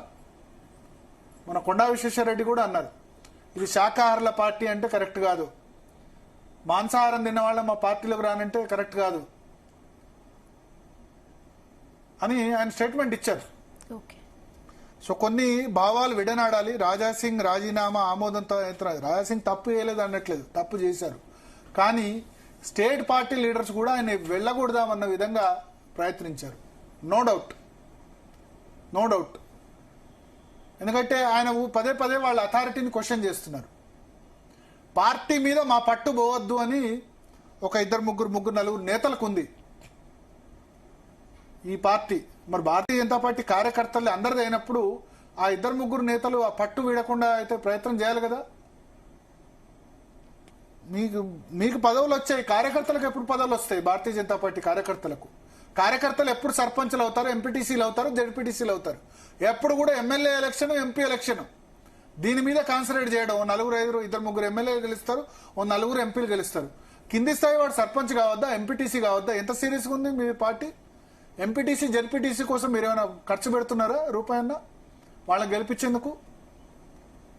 టీఆర్ఎస్ పార్టీ పెట్టిన 6 నెలల్లో నిజామాబాద్ జడ్పీ చైర్మన్ గెలిచింది, Karimnagar ZP chairman with in 3 years లో గెలిచింది. ఇప్పుడు భారతీయ జనతా పార్టీకి 32 జడ్పీ చైర్మన్ స్థానాల్లో ఎన్ని జడ్పీ చైర్మన్లు వస్తాయి? అప్పుడు 10 జడ్పీ స్థానాలు తెలంగాణలో ఉంటే 2 జడ్పీ చైర్మన్లు టీఆర్ఎస్ విత్ ఇన్ 6 months లో కైవసం చేసుకుంది. మీ భారతీయ జనతా పార్టీ ఇన్ని సంవత్సరాలు ఉంది కదా, 8 మంది ఎంపీలు ఉన్నారు కదా, 8 మంది ఎమ్మెల్యేలు ఉన్నారు కదా, ఎన్ని జడ్పీ చైర్మన్లు కొడతారు రేపు? 32లో ఒక్కటన్నా కొట్టగలరా చెప్పండి? సో వీళ్ళు ఏంటంటే వీళ్ళు ఎమ్మెల్యేలు అయిపోవాలి, ఎంపీలు అయిపోవాలి, పెద్ద నేతలంతా ఏసీ ఆఫీసుల్లో హైదరాబాద్లో రూముల్లో కూర్చోవాలి. గ్రాస్ రూట్ లెవెల్లో మాత్రం పార్టీ పెరగకూడదు. గ్రాస్ రూట్లో కార్యకర్త అన్నవాడు అక్కడనే ఉండాలి. బీఆర్ఎస్ కార్యకర్త బాగుపడ్డారు 10 సంవత్సరాల అధికారంలో. కాంగ్రెస్ కార్యకర్తలు అధికారంలో ఉన్నారు, వాళ్ళు బాగుపడ్డారు. ఇంతకుముందు ఉన్న టీడీపీ వాళ్ళు బాగుపడ్డారు. చచ్చి చెడిందంతా కూడా బీజేపీ కార్యకర్త. వాడు ఎకనామిక్ స్టేటస్ చేంజ్ కాలేదు, సోషల్ స్టేటస్ చేంజ్ కాలేదు. కొద్దిమంది అంటారు ఎకనామిక్ స్టేటస్ అంటే మేము కార్యకర్తని కరప్ట్ చేయం. కార్యకర్తని కరప్ట్ చేయకండి, అట్లీస్ట్ వాడు చెప్పుకోవడానికి ఒక పదం ఉండాలి కదా. మేము దేవాలయ పాలక మండలి చైర్మన్ ఇక పక్క రాష్ట్ర ఆంధ్రప్రదేశ్ లో పొత్తుతో పదవులు తీసుకుంటున్నారు కనీసం. కరెక్ట్. అంటే దీని మీద నేషనల్ లెవెల్ లీడర్స్ ఎవరు కాన్సంట్రేట్? అందుకనే ఇప్పుడు భరత్ అంటే చాలా హాట్ టాపిక్ ఇప్పుడైతే ఇది. సో ఒకటి ఈ 75 ఏళ్ల వివాదం ఏంటి బ్యాక్గ్రౌండ్. ఓకే, ఇప్పుడు భారతీయ జనతా పార్టీలో నిజానికి రిటైర్మెంట్ ఏజ్ అంటూ ఏమీ లేదు ఇంతకుముందు గతంలో. ఎందుకంటే నేను చెప్తాను, 1925 డిసెంబర్ 25వ తేదీన వాజ్పేయి జన్మించారు. First time Vajpayee prime minister అయినప్పుడు ఆయన వయస్సు 71 సంవత్సరాలు. 1996లో 13 రోజుల పాటు వాజ్పేయి ప్రధానమంత్రి అయ్యారు. కేవలం 13 రోజులు. ఎందుకంటే అప్పుడు 1996లో ఎవరికి మెజార్టీ రాలేదు. 1991లో పివి నరసింహారావు ప్రధానమంత్రిగా ఉన్నప్పుడే మైనారిటీ సర్కార్ కాంగ్రెస్ 231 వచ్చింది. ఆయన మైనారిటీ సర్కార్ను విత్ జార్ఖండ్ ముక్తి మోర్చా ఇతర ఎంపీల సపోర్ట్తో నడిపించారు. 1996లో ఎవరికి కూడా క్లియర్ మెజార్టీ లేదు. అప్పుడు రాష్ట్రపతి బహుశా శంకర్ దయాళ్ శర్మ ఉండేనా కేఆర్ నారాయణ ఉండే, ఎగ్జాక్ట్లీ గుర్తులేదు. ఆయన అందరినీ కన్సల్ట్ చేసి, న్యాయ కోవిధిని కన్సల్ట్ చేసి ఎవరికి మెజార్టీ రానప్పుడు అతిపెద్ద రాజకీయ పక్షం ఎవరైతే నిలిచారో, అతిపెద్ద రాజకీయ పార్టీ అప్పుడు భారతీయ జనతా పార్టీకి 186 సీట్లు వచ్చాయనుకుంటా. సో వాజ్పేయిని ప్రధానమంత్రిగా పిలిచారు 13 రోజుల పాటు. కానీ వాజ్పేయి ఎవరు సపోర్ట్ రాలేదు. ఎందుకంటే బీజేపీ అప్పుడు అంటరాని పార్టీ, హిందుత్వ పార్టీ, బాబరీ మసీద్ డెమాలిషన్ తర్వాత మైనారిటీ ఓట్లు పోతాయన్న ఉద్దేశంతో ఎవరు కూడా సపోర్ట్ చేయలేదు 13 రోజుల పాటు. సో 71 సంవత్సరాలు. రెండోసారి వాజ్పేయి ప్రధానమంత్రి అయినప్పుడు 1998 అప్పుడు కూడా 180 సీట్లు వచ్చాయి. అప్పుడు కొద్దిమంది సపోర్ట్ చేయడం, తెలుగుదేశం పార్టీ, జేడీయూ, జనతాదళ్ విడిపోయి శివసేన ఇటువంటి పార్టీలన్నీ సపోర్ట్తో 1998లో వాజ్పేయి ఎన్డీఏ ప్రభుత్వాన్ని ఏర్పాటు చేశారు. జయలలిత ఇటువంటి వాళ్ళందరూ కూడా సపోర్ట్ చేశారు. అప్పుడు వాజ్పేయి వయస్సు 73 సంవత్సరాలు. సో మళ్ళీ 98లో 13 నెలలు, ఫస్ట్ టైం 13 రోజులు, తర్వాత 13 నెలల పాటు ప్రధాని ఉన్నారు. 99 to 2004 5 సంవత్సరాలు ఉన్నారు. సో 2004 అంటే ఎంత? వాజ్పేయి వయస్సు 79 సంవత్సరాలు. 79 సంవత్సరాల వయసులో కూడా 2004లో మళ్ళీ ప్రధానమంత్రి అభ్యర్థిగా వాజ్పేయినే ప్రొజెక్ట్ చేశారు. కానీ వాజ్పేయి గెలవలేదు. అప్పుడు యూపీఏ ప్రభుత్వం వచ్చింది, మన్మోహన్ సింగ్ అయినా. సో అప్పుడు రిటైర్మెంట్ వయసు లేదు. నెక్స్ట్ 2009 ఎలక్షన్లో భారతీయ జనతా పార్టీ ఎవరిని ప్రధానమంత్రి అభ్యర్థిగా ప్రపోజ్ చేసింది? అద్వానీని. ఎందుకంటే వాజ్పేయి 2006 నుంచే తీవ్ర అనారోగ్యం పాలయ్యారు. అప్పుడు అద్వానీ వయసు ఎంత? 1927 నవంబర్ 8న అద్వానీ పుట్టారు. అంటే ఎంత? 82 సంవత్సరాలు. ఇప్పుడు అద్వానీ వయసు 98 సంవత్సరాలు. ఓకే.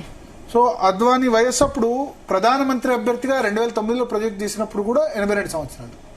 కానీ అంటే బీజేపీలో అప్పటి వరకు కూడా రిటైర్మెంట్ ఏజ్ అంటూ ఏది లేదని నేను ఎగ్జాంపుల్ చెప్తున్నాను. వాజ్పేయికి అప్పుడు లేకుండా అద్వానీ జమాన్ లేదు. కానీ 2014లో ఎప్పుడైతే నరేంద్ర మోడీకి 281 సీట్లు సొంతంగా వచ్చాయో ఆయన, అప్పుడు అద్వానీ మీకు అహ్మదాబాద్ నుంచి ఎంపీగా గెలిచారు. సో అద్వానీ వయసు ఎంత అప్పుడు? 87 ఇయర్స్. 1927లో పుట్టిన సంవత్సరం అంటే 87 సంవత్సరం. మురళీ మనోహర్ జోషి ఆయన ఎలక్షన్ మధ్యలోనే పూర్తి మెజార్టీ మాకు రాదేమో, నరేంద్ర మోడీకి పాపులారిటీ ఉందంటే నేను ఒప్పుకోనని కామెంట్ చేశారు. ఆయన అలహాబాద్ నుంచి గెలిచారు. సో వీళ్ళిద్దరిని నరేంద్ర మోడీ మంత్రివర్గంలో అన్నా తీసుకోవాలి. వాజ్పేయి సమయంలో ఉప ప్రధాని చేశారు అద్వానీ. లేదా మంత్రివర్గంలో తీసుకోకుండా పార్టీలో అత్యున్నత నిర్ణాయక మండలి పార్లమెంటరీ బోర్డు అధ్యక్షుడేమో అప్పుడు రాజ్నాథ్ సింగ్. సో పార్లమెంటరీ బోర్డులో వాళ్ళిద్దరున్న ఇబ్బందే. ఎందుకంటే వాళ్ళు అద్వానీ నరేంద్ర మోడీని ప్రధానమంత్రి అభ్యర్థి ప్రకటిస్తే రాజీనామా చేశారు పార్టీకి. ఇప్పుడు మన రాజాసింగ్ రాజీనామా చేశారు అంటున్నారు కదా. రాజాసింగ్దే ఇండిసిప్లిన్ అవుతే అద్వానీ లాంటి వ్యక్తి, ఉప ప్రధాని చేసిన వ్యక్తి నరేంద్ర మోడీని ప్రధాని అభ్యర్థిగా బీజేపీ ప్రకటిస్తే, ప్రధాన అభ్యర్థి కంటే ముందు క్యాంపెయిన్ కమిటీ చీఫ్ అని అనౌన్స్ చేసింది. అంటే ప్రచార విభాగం అని ఇండైరెక్ట్ గా సంఘ్ చెప్పింది మూడోసారి అధికారంలోకి రావడం. అప్పుడు అద్వానీ నొచ్చుకొని రాజీనామా చేశారు. మరి అద్వానీ ఇండిసిప్లిన్ కదా. ఇప్పుడు రాజాసింగ్ దాని గురించి చెప్తున్నారు కదా. సో అద్వానీ రాజీనామా చేస్తే ఆ తర్వాత బుజ్జగిస్తే ఆయన రాజీనామా విడ్రా చేసుకున్నారు. సేమ్ అంటే రాజాసింగ్ లాంటి ఇమ్మెచ్యూరిటీ పర్సన్ రాజీనామా చేసినప్పుడు అద్వానీ ఉప ప్రధాని చేసి మొత్తం తన జీవితం మొత్తం కూడా కమండల్ రథయాత్ర, హిందుత్వ రథయాత్రలు చేసిన వ్యక్తి కూడా ఒక దశలో పార్టీ కంటే తను వ్యక్తిత్వం అడ్డొచ్చింది. అడ్డొచ్చి రాజీనామా చేశాడు. చేస్తే అందరూ సంఘ్ అందరూ చెప్తే కనుక విడ్రా చేసుకున్నాడు.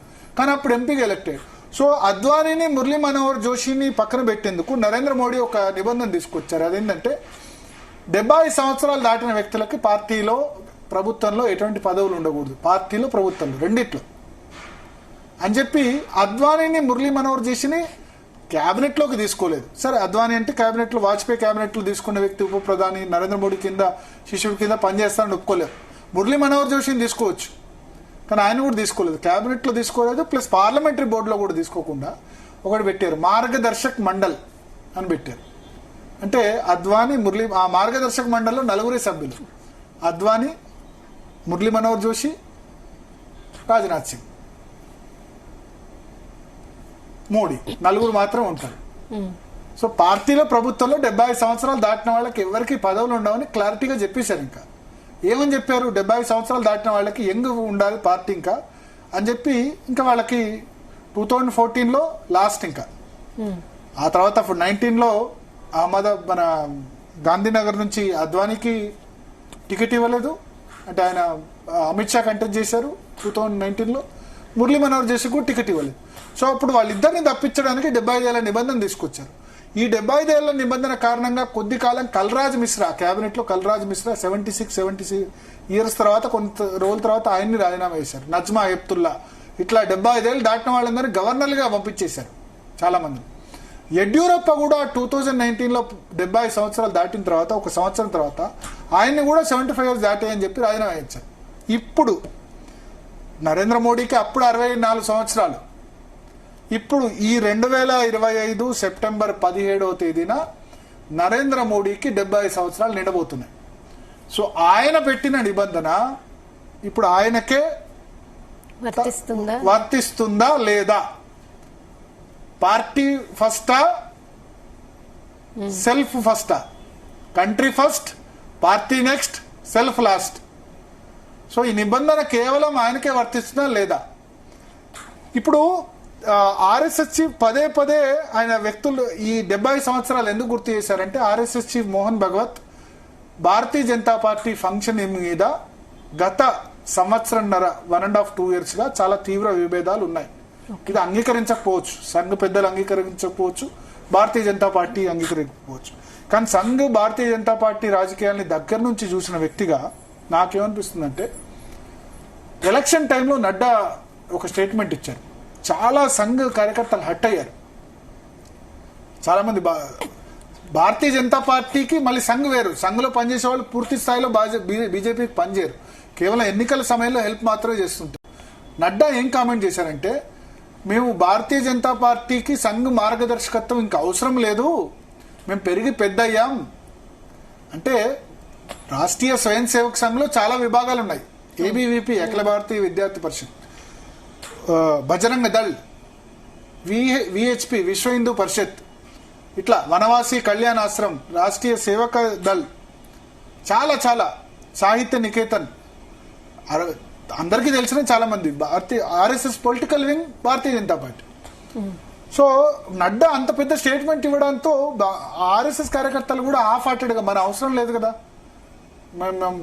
ఆర్ఎస్ఎస్ అవసరం లేదంటారు కదా అంటే, బీజేపీకి 240 సీట్లు వచ్చాయి. మరి పూర్తి స్థాయిలో పనిచేయలేదు. ఆ స్టేట్మెంట్ చాలా మంది దెబ్బతీసింది, నడ్డా స్టేట్మెంట్. మళ్ళీ హర్యానా, మహారాష్ట్రలో సంఘ్ పనిచేయమంటే పనిచేస్తే రిజల్ట్ ఏ విధంగా వచ్చింది చూసారా? అదే పార్లమెంట్ ఎలక్షన్ లో ఓడిపోయిన హర్యానాలో, మహారాష్ట్రలో మోడీ పూర్తిగా ప్రచారం చేయకుండా సంఘ కార్యకర్తల పవర్ ఏందో చూపించారు. అబ్సల్యూట్ మెజారిటీ భారతీయ జనతా పార్టీకి మొత్తం ట్రెండ్ టర్న్ అయిపోయింది. సో 1.5-2 years గా విభేదాలు ఉన్నాయి. ఇప్పుడు మోహన్ భగవత్ ఏమన్నారంటే, మోరోపంత్ పింగ్లీ, ఈయన సంఘ్ మొదటి తరం నేత, అంటే డాక్టర్ హెగ్డేవార్కు గురూజీకి, డాక్టర్ హెగ్డేవార్ ఆర్ఎస్ఎస్ మొదటి అధినేత, రెండవ అధినేత గురూజీకి వాళ్ళందరికీ కూడా వాళ్ళందరి మెంటార్షిప్లో ఈయన ఉన్న వ్యక్తి. తర్వాత ఫుల్ టైం సంఘ్ ప్రచారక్గా ఉన్నారు ఆయన, వాళ్ళ మార్గదర్శకత్వంలో ఉన్న వ్యక్తి. ఆయనకు సంబంధించిన బుక్ రిలీజ్ ఫంక్షన్లో మాట్లాడుతూ ఆయన ఏం చెప్పారంటే మోరోపంత్ పింగ్లీ ఒకప్పుడు అన్నారట ఏంటంటే మీకు ఒక షాల్ కప్పి 75 సంవత్సరాల తర్వాత షాల్ కప్పారంటే మీరు అర్థం చేసుకోవాలి అదేంటంటే it means that you should stop now you are old step aside and let others come in. ఇది మోహన్ భగవత్ అన్నారు. అంటే మీరు 70 సంవత్సరాల తర్వాత మీకు ఒక షాల్ కప్పి మన రిటైర్మెంట్ ఫంక్షన్ రోజు షాల్ కప్తారు కదా, 60 సంవత్సరాలు అయ్యి గవర్నమెంట్ రిటైర్మెంట్ అయిన రోజు ఏం చేస్తారు, షాల్ కప్తారు. షాల్ కప్పి ఇంకా చాలు మీ సర్వీసెస్ అని ఇండైరెక్ట్ గా లెక్క. సో ఈ మోరోపంత్ పింగ్లీ ఫంక్షన్ లో సేమ్ ఇదే మాట మాట్లాడారు. 70 సంవత్సరాలు నిండిన తర్వాత మీరు you should stop now and make way for others అని ఆ సందర్భంలో ఈయన మాట్లాడుతూ అన్నారు. సో ఇప్పుడు 70 సంవత్సరాలు ఎవరికి నిండుతున్నాయి? నరేంద్ర మోడీకి 70 సంవత్సరాలు 2025 సెప్టెంబర్ 17 హైదరాబాద్ సంస్థాన విమోచన దినోత్సవం రోజే నరేంద్ర మోడీ పుట్టిన రోజు. భారతదేశంలో హైదరాబాద్ సంస్థానం కలిసిన రోజే నరేంద్ర మోడీ పుట్టినరోజు. కాకపోతే 2 years తర్వాత పుట్టారు, 1948 లో జరుగుతాయి. సో ఇప్పుడు ప్రధాని పదవి నుంచి ఆయన తప్పుకుంటారా అని ఇండైరెక్ట్ గా చెప్పినట్టయింది. ఇది ఆల్రెడీ కాంగ్రెస్, శివసేన ఇవన్నీ సెటైర్లు స్టార్ట్ చేసాయి. ఇంకొద్ది మంది ఏమన్నారంటే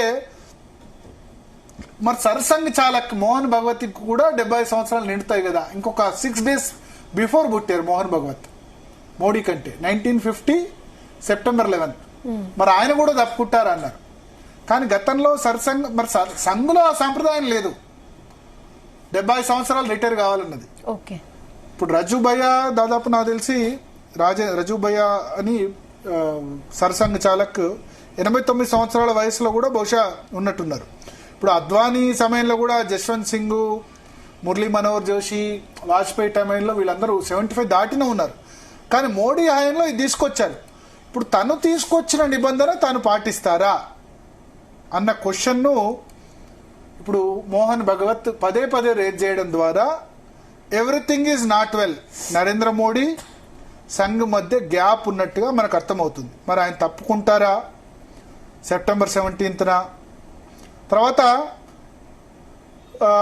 అమిత్ షా మాత్రం క్లారిటీ ఇచ్చారు మే 2023లోనే. మోడీజీకి నేతృత్వంలోనే ప్రభుత్వం ఏర్పడ్డది, 2029 వరకు మోడీనే కంటిన్యూ అవుతారు, మధ్యలో ఎవరు కారు అని అమిత్ షా చెప్పారు. సో సంఘ్ మోహన్ భగవత్ అభిప్రాయం మాత్రం 70 సంవత్సరాల తర్వాత రిటైర్మెంట్ కావాలని ఉన్నట్టుగా ఉంది. ఇప్పుడు పార్టీ అధ్యక్షుడికి సంబంధించి ఎలక్షన్ అయిపోయింది. ఎలక్షన్ అయిపోయి 1 year 2 months అయిన తర్వాత కూడా ఇప్పటికీ జేపీ నడ్డానే పార్టీ అధ్యక్షుడిగా కంటిన్యూ అవుతున్నారు. ఎందుకు పార్టీ అధ్యక్షుడి విషయంలో చాలా ఆలస్యం జరుగుతుందంటే దానికి ప్రధాన కారణం ఇదే. ప్రధానమంత్రి సంబంధించి విషయంలో 70 సంవత్సరాలకు రిటైర్ కావాలి అని సంఘ్ భావిస్తోంది. ఇండైరెక్ట్ గా మోడీ తప్పుకోవాలని మోహన్ భగవత్ హింట్స్ ఇస్తున్నారు. ఇండైరెక్ట్ గా అయింది, డైరెక్ట్ గానే హింట్స్ ఇస్తున్నట్టే లెక్క. ప్లస్ పార్టీ అధ్యక్ష పదవికి వాళ్ళు సంజయ్ జోషిని పార్టీ అధ్యక్ష పదవికి ప్రపోజ్ చేయాలని అనుకుంటారు. సంజయ్ జోషి అంటే ఈ తరం వాళ్ళకి చాలా మంది తెలిసి ఉండదు. మోడీ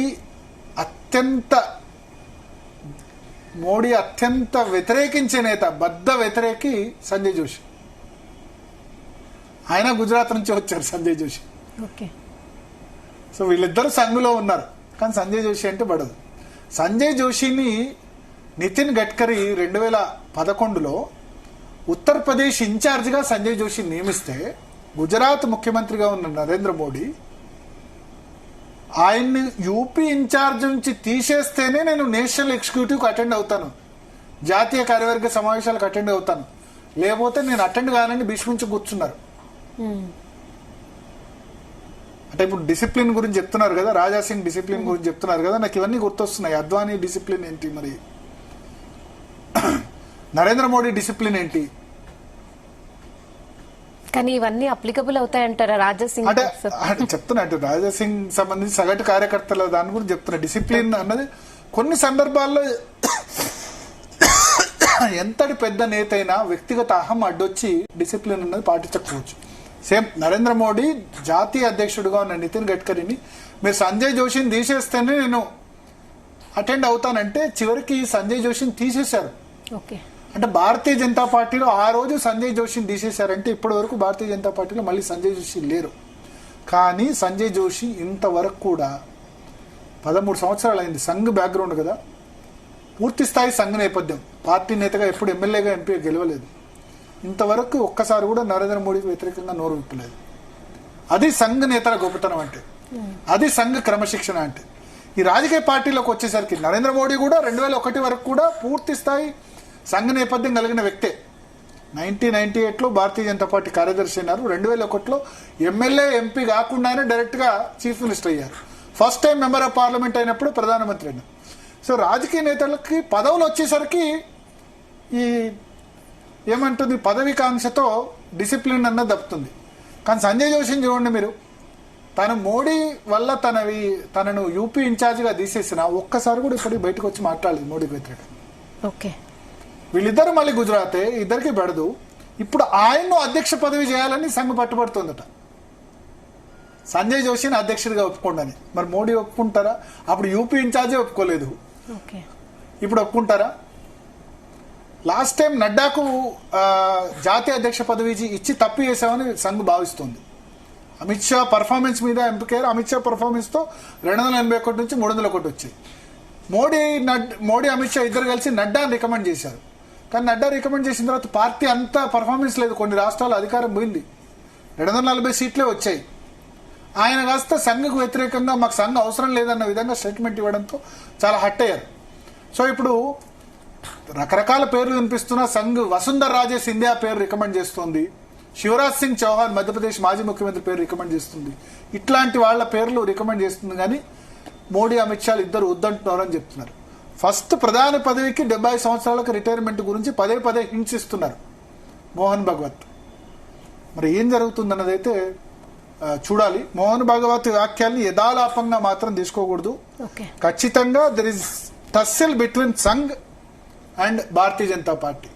ఇది ఇంతకుముందు లేదా అంటే ఉంది. వాజ్పేయి హయాంలో కూడా కొంత వాజ్పేయికి సంఘ్కి ఆ సమయంలో పడలేదు. గుజరాత్ ముఖ్యమంత్రిగా నరేంద్ర మోడీని దివాలంటే అద్వానీ కానీ సంఘ్ కానీ అవుట్ రైట్ గా వాజ్పేయి రాజధర్మం పాటించలేదని నరేంద్ర మోడీ అంటే గనక అద్వానీ నిలబడ్డారు, సంఘ్ నిలబడ్డది. తర్వాత జిన్నా గొప్ప దేశభక్తుడు, జిన్నా గురించి ఆయన సెక్యులర్ అని అద్వానీ చేసిన కామెంట్స్ తో సంఘ్ కోపం వచ్చి అద్వానీ జాతీయ అధ్యక్ష పదవి నుంచి రిజైన్ చేయించింది. సో సంఘ్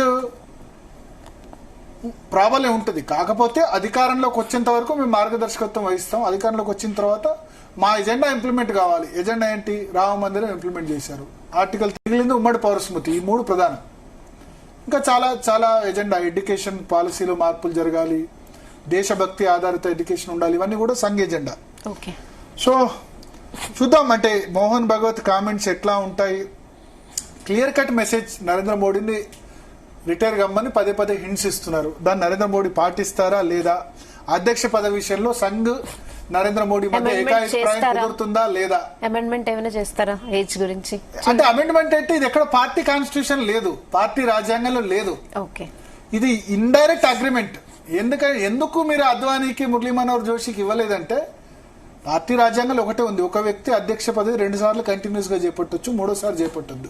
తర్వాత ఒక వ్యక్తికి ఒకే పదవి, అంటే ఒకే వ్యక్తి ప్రధాని పదవి, ఒకే వ్యక్తి పార్టీ అధ్యక్ష పదవి చేపట్టరాదు. ఇప్పుడు అంతకుముందు ఇందిరాగాంధీ ప్రధానమంత్రి, ఇందిరాగాంధీ పార్టీ అధ్యక్షురాలు, పివి నరసింహారావు ప్రధానమంత్రి, పివి నరసింహారావు పార్టీ అధ్యక్షుడు. కాంగ్రెస్ పార్టీలో ఇట్లుంటది. సోనియా గాంధీ వచ్చిన తర్వాత ఆమె ప్రధానమంత్రి తీసుకోలేదు కాబట్టి parliamentary party leader Manmohan Singh అయితే అధ్యక్షుడు ఆమె అయినారు. సో భారతీయ జనతా పార్టీలో అట్లా ఉండడం లేదు, ఒక వ్యక్తికి ఒకే పదవి. ఇది మాత్రం పార్టీ కాన్స్టిట్యూషన్ లో ఉంది. కానీ కొన్ని ఎక్సెప్షన్స్ ఉన్నాయి. ఇప్పుడు పార్టీ అధ్యక్షుడు కిషన్ రెడ్డి టెంపరరీ అధ్యక్షుడు మాత్రమే మొన్నటి వరకు, ఎందుకంటే కేంద్ర మంత్రి అధ్యక్షుడు 2 ఉండరాదు. సో అట్లా చూద్దాం. ఈ 70 సంవత్సరాల తర్వాత మోడీ రిటైర్ అవుతారా లేదా? ఈ పార్టీ అధ్యక్ష పదవి విషయంలో బహుశా ఆగస్టు 21 తర్వాత ఉండొచ్చు. దానిలో ఏకాభిప్రాయం కూరుతుందా చూద్దాం. హైడ్రా అయితే క్లారిటీగా చెప్పింది, ఇంకా ఫాతిమా కాలేజ్ జోలుకి పోమని. సెప్టెంబర్లోనేమో ఎడ్యుకేషన్ ఇయర్ తర్వాత స్పందిస్తామన్నారు. డెఫినెట్గా ప్రభుత్వం ఒత్తిడి ఉంటుంది, ఎందుకంటే ఎంఐఎంను ముట్టుకుంటే ఏమవుతుందన్న భయం బీఆర్ఎస్ కు కాంగ్రెస్ కు రెండు పార్టీలకు కూడా ఉంది. హైడ్రాల వ్యక్తులను బట్టి పార్టీలను బట్టి చర్యలు తీసుకోవడం ఎంతవరకు సమంజసం అంటారు? అదే కరెక్ట్ కాదు. వాళ్ళు జస్టిఫై చేస్తుంది అంటే ఎడ్యుకేషన్ ఇయర్ లేకపోతే కాలేజీ అదేని చెప్పి మాధవిలత రేజ్ చేసిన పాయింట్ కూడా కరెక్ట్ కదా. మరి మీరు పేదవాళ్ళవి కూల్చేయడం కూడా కరెక్ట్ కాదు కదా. సామాజిక ప్రయోజనం అంటే పేదవాళ్ళవి కూల్చడం కూడా తప్పే కదా. పేదలు చెరువులో సరే ఎన్ కన్వెన్షన్ కూల్చారంటే ఓకే, మూసీ దగ్గర లేకపోతే వేరే దగ్గర ఎవరైనా పేదలు వాళ్ళు తెలియకుండా కొన్నాయి కూడా కొన్ని అంటే అవేర్నెస్ లేకుండా కొన్న వాటి మీద కూడా ప్రతాపం చూపించారు కదా. అదే వాటిని ఓవైసీ మీద చూపించారంటే చూపించలేరు. ఎందుకంటే ఎంఐఎం కు అటు కాంగ్రెస్ భయపడుతుంది, ఇటు బీఆర్ఎస్ భయపడుతుంది. వాస్తవంగా చెప్పాలంటే బీజేపీ రాలేదు కదా, రాష్ట్రంలో అధికారంలోకి రాలేదు. వాళ్ళకి బీజేపీ ఫైట్ చేస్తుంది దేశ స్థాయిలో. ఓఐసీకి వాళ్ళకి అండర్స్టాండింగ్ ఉందని అంటారు. మనకు తెలీదు ఎక్కడ వాళ్ళకి అవసరం ఉంటే ఓఐసీని అక్కడ యూజ్ చేసుకుంటారు అని చెప్తారు. సో అందుకని నేను చెప్తున్నా, ఎవరు అధికారంలో ఉంటే వాళ్ళతో ఏమేమి అంటకాగుతుకొని వాళ్ళు ఓల్డ్ సిటీని పూర్తిగా కబ్జాలోకి తీసుకుంటుంది. ఓల్డ్ సిటీ ఇంకా ఓల్డ్ సిటీగానే ఉంది. ఇప్పటికీ మెట్రో రాలేదు, ఏది డెవలప్మెంట్ జరగలేదు. ఇప్పుడు అంటున్నారు కదా ల్యాండ్ వాల్యూ ₹1,00,000 ఎక్కడ ఉందని చెప్పి. మిగతా సిటీ అంతా కూడా గజన్ ల్యాండ్ వాల్యూ 1,00,000 ఉంటే ఓల్డ్ సిటీలో 20 to 30% కూడా ఉండదు. ఎందుకంటే ఓల్డ్ సిటీ ఇంకా ఓల్డ్ సిటీగానే ఉండాలి. ఓల్డ్ సిటీలో ఏమంటారు ఎడ్యుకేషన్ ఎంప్లాయ్మెంట్ ఉండకూడదు. అది డెవలప్ అయితే కనుక మా పరిస్థితి ఏందని ఎంఐఎం ఆలోచిస్తుంది. దాన్ని ముట్టుకోవడం ఎందుకు, ఆ 7 కాన్స్టిట్యున్సీస్ వాళ్ళకి ఇచ్చేద్దాం, అదేదో అంటారు కదా దేవుడికి ఇచ్చేసాం అన్నట్టు ఆ 7 కాన్స్టిట్యున్సీస్ వారికి ఇచ్చేద్దాం అన్నట్టు బీఆర్ఎస్ వైఖరి, కాంగ్రెస్ వైఖరి. వీళ్ళిద్దరిట్లో ఎవరు అధికారంలోకి వచ్చినా అంతే, బీఆర్ఎస్ అయినా కాంగ్రెస్ అయినా ఎంఐఎంని టచ్ చేయడానికే భయపడతాయి. ఒక్కడే ఒక్క మొనగాడు ఎవరంటే కిరణ్ కుమార్ రెడ్డి. కాంగ్రెస్ చీఫ్ మినిస్టర్ గా ఉండి ఎంఐఎం కు చుక్కలు చూపించింది కిరణ్ కుమార్ రెడ్డి. ఆయన 2.5 సంవత్సరాల పరిపాలనలో ఆయన ఏదో ఒక మంచి పని చేశారు. కాంగ్రెస్ చీఫ్ మినిస్టర్ గా ఉండి ఆయన అక్బరుద్దీన్ ఓవైసీని అప్పుడు హిందువుల్ని మేము 5 నిమిషాల్లో 15 నిమిషాల్లో చంపేస్తాం అన్నప్పుడు జైల్లో వేశారు కదా. తర్వాత అసదుద్దీన్ ఓవైసీని కూడా వేరే కేసులో అప్పుడు జైల్లో వేశారు కదా. ఆ ఇమేజ్ ఇప్పటికి కూడా ఉంది కిరణ్ కుమార్ రెడ్డికి. సో మిగతా ఏ కాంగ్రెస్ కానీ బీఆర్ఎస్ కానీ ఈ 2 పార్టీలకు ఆ దమ్ము లేదు. వాళ్ళు ఏం చెప్తారంటే ఎందుకు వాళ్ళతో పెట్టుకుంటే కనుక మిగతా చోట్ల వాళ్ళు అన్రెస్ట్ క్రియేట్ చేస్తారు అని చెప్పి చెప్తారు. కానీ చట్టం అంటే చట్టమే కదా, చట్టం ఓవైసీ చుట్టం కాదు కదా. చట్టం ఓవైసీ చుట్టం ఎంఐఎం చుట్టం కాదు కదా. హైడ్రా ఓవైసీకి ఒక స్టాండ్, ఇంకో చోట ఓల్డ్ సిటీలో ఒక స్టాండ్, న్యూ సిటీలో ఒక స్టాండ్ అనేది కరెక్టేనా? అంటే ఇదేదో రంగనాథ్ లెవెల్లో హైడ్రా చీఫ్ లెవెల్లో జరిగింది అనుకోను. రేవంత్ రెడ్డి చేసి ఉంటారు. రేవంత్ రెడ్డి ఏమన్నారు ఎంఐఎం అధికారంలోకి రాకముందు, బట్ అధికారంలోకి వచ్చి 63 సీట్లు వచ్చిన తర్వాత ఆయన స్టాండ్ ఏం చేంజ్ చేశారు, ఎంఐఎం కూడా కలుపుకొని పోతామన్నారు. అక్బరుద్దీన్ ఓవైసీని లండన్ తీసుకొని పోయినారు. సో ఎవరు అధికారంలో ఉంటే వీళ్ళు ఓల్డ్ సిటీ వాళ్ళకి ఇచ్చేస్తారు, బీఆర్ఎస్ అయినా కాంగ్రెస్ అయినా. చట్టం ఎంఐఎం చుట్టం, పాత బస్తీలో ఎంఐఎం చుట్టం. ఏదో చెప్తున్నారు కహానీలు, అక్కడ ఎమ్మెల్యే కూల్చేసాం, ఎమ్మెల్సీ కూల్చేసాం. ఫాతిమా కాలేజ్ జూలై ఆగస్టులో ఏమని చెప్పారు, ఎడ్యుకేషన్ ఇయర్ కానివ్వండి అన్నారు. ఇప్పుడు 10,000 మందికి మరి నిజంగా ఫ్రీ ఎడ్యుకేషన్ ఇస్తే ఆ ఫాతిమా కాలేజ్ ఫీజు డీటెయిల్ బయట పెట్టాలి. వీళ్ళు ఫ్రీ ఎడ్యుకేషన్ గవర్నమెంట్ కాలేజ్ లో ఉంది కదా, వాళ్ళే ఎందుకు ఫాతిమా కాలేజ్ ఎందుకు, గవర్నమెంట్ కాలేజ్ కట్టండి. సో అల్టిమేట్ గా వెరీ బ్యాడ్. అంటే రాష్ట్రంలో ఓల్డ్ సిటీలో ఒకలా అమలవుతుంది, మిగతా అంతా ఒక చోట ఒకలా. విద్యుత్ చౌర్యం, కరెంట్ ఛార్జీలు కట్టరు ఓల్డ్ సిటీలో, అంతే కట్టం. ఓల్డ్ సిటీలో కరెంట్ ఛార్జీలు కట్టం అంటారు. అయినా ఏదన్నా కరెంట్ కనెక్షన్లు కట్ చేస్తారా? దమ్ముందా ఎవరికన్నా టచ్ చేసే దమ్ముందా? రేవంత్ రెడ్డికి దమ్ము లేదు, కేసీఆర్ దమ్ము లేదు, ఎవరికి లేదు. బీజేపీ అధికారంలోకి రాదు, వాళ్ళు కూడా మాట్లాడుతున్నారు. బీజేపీ ఓవైసీ మీద వాళ్ళ మీద పెద్ద మాటలు మాట్లాడుతున్నారు, కానీ మరి ఏందో వాళ్ళకి ఇండైరెక్ట్ అండర్స్టాండింగ్ ఉంది అని అంటారు. ఇవన్నీ కూడా ఓటు బ్యాంక్ కోసం యూజ్ చేసుకోవడం. నిజంగా హైడ్రా పెట్టిన కాన్సెప్ట్, హైడ్రా వల్ల ఇప్పుడు హైదరాబాద్ రియల్ ఎస్టేట్ పూర్తిగా పడిపోయింది అని చెప్తున్నారు. పడిపోయిన మాట వాస్తవం. అది హైడ్రా వలన లేకపోతే ఎలక్షన్ ఇయర్ వలన వాస్తవం. ఒక విధంగా తెలంగాణ రాష్ట్రం అంతా కూడా ఫణం తెలంగాణ రాష్ట్రం అంతా కూడా, తెలంగాణ రాష్ట్రంలో రియల్ ఎస్టేట్ పూర్తిగా మందగించిపోయింది. జిఎస్టీ వసూళ్లు పూర్తిగా పడిపోయాయి, మందగించిపోయింది. దానికి హైదరాబాద్ చుట్టుపక్కల రియల్ ఎస్టేట్ బిల్డర్స్ ఒకప్పుడు గుప్తుల కాలం స్వర్ణయుగం ఎట్లనో 2016 నుంచి 23 వరకు రియల్ ఎస్టేట్ రంగానికి ఒక స్వర్ణయుగం అనుకున్నారు. అటువంటి రియల్ ఎస్టేట్ ఇప్పుడు పూర్తిగా పడిపోయిన పరిస్థితి, చాలా మందికి ఎంప్లాయ్మెంట్ పోయిన పరిస్థితి. దీని అంతటికి దీనిలో కొంత కారణం హైడ్రాది కూడా ఉంది. ఆ హైడ్రా అందరికి చట్టం అందరికీ ఒకే రకంగా చుట్టం అంటే బాగానే ఉండేది. కొన్ని మంచి పనులు చేశారు. బతుకమ్మ కుంటను సంరక్షించారు, బతుకమ్మ కుంటను ఒక బ్యూటిఫుల్గా డెవలప్ చేస్తున్నారు. అదే ఫాతిమా కాలేజీ కూడా డెవలప్ చేయండి, మీకు క్రెడిబిలిటీ ఉండదు. మరి జూలై ఆగస్టులో ఆ విధంగా ఎందుకు మాట్లాడలేదు? సో నేను దీనికి హైడ్రా చీఫ్ రంగనాథన్ తప్పబట్టాను. ప్రభుత్వం కోఆపరేట్ చేస్తేనే ఆయన చేయగలరు. ప్రభుత్వంకు మరి 64 మంది ఉన్నారు, 10 మంది బీఆర్ఎస్ నుంచి వచ్చిన వాళ్ళు ఉన్నారు, 74 మంది ఉన్నారు. ఆయన ఎంఐఎంతో ఎందుకు పెట్టుకోవాలి? సో ఎవరు అధికారంలోకి వచ్చినా అప్పుడు కొద్దిమంది పోలీసు అధికారులు గడగడలు ఆడిచ్చారు. మహంతి ఇప్పుడు సైబరాబాద్ చీఫ్గా ఉన్న అవినాష్ మహంతి తండ్రి ఏకే మహంతి 2009లో గడగడలు ఆడిచ్చారు కొద్ది కాలం డీజీపీగా చేస్తే. సో అందుకనే నేను చెప్తున్నా, అల్టిమేట్గా ఏంటంటే ఈ చట్టం అన్నది తెలంగాణ రాష్ట్రంలో చట్టం ఎంఐఎం చుట్టం ఈ విధంగా తయారైంది. Unfortunate FIR. సారీ, బీఆర్ఎస్ అయినా కాంగ్రెస్ అయినా కేసీఆర్ లాంటి వాడు భయపడ్డాడు, రేవంత్ రెడ్డి భయపడుతున్నాడు. ఒకే ఎక్స్ప్రెషన్ కొద్ది కాలం కిరణ్ కుమార్ రెడ్డి ఉండే, ఆయన చాలా తక్కువ కాలం ఉన్నాడు. ఆయన 2.5 సంవత్సరాల్లో అదే గొప్ప విజయంగా చెప్తారు. కిరణ్ కుమార్ రెడ్డి పరిపాలన ఏం చేశారంటే ఓవైసీకి భయపడలేదని చెప్తారు. సో చూద్దాం ఏం జరుగుతుంది నెక్స్ట్. మరి భారతీయ జనతా పార్టీ కూడా ఇప్పుడు రాజాసింగ్ సవాల్ విసిరారు. వీళ్ళు సవాళ్ళు విసిరేంత వరకే ఉంటారా? బీజేపీ కూడా దీని విషయంలో ఏమన్నా చేస్తుందా అన్నది అయితే ఖచ్చితంగా చూడాల్సింది. చాలా దిగజారిపోతుంది, రాజకీయాల ప్రమాణాలు దిగజారిపోతున్నాయి. ఇది ఒక రాష్ట్రంలో ఒక నేతను చూసి ఇంకో నేత అంటే హెడ్లైన్స్ లో ఉండేందుకు సోషల్ మీడియాలో థంబ్నెయిల్స్ గురించో దాని గురించో ఇష్టం వచ్చినట్టు మాట్లాడుతున్నారు. మాట్లాడడానికి దానికి మళ్ళా పర్యవసనాలు అనుభవిస్తున్నారు. ఆ పార్టీ అని కాదు, బట్ కొంత వైసీపీ నేతలను అయితే జగన్ కంట్రోల్లో పెట్టుకోవాలి.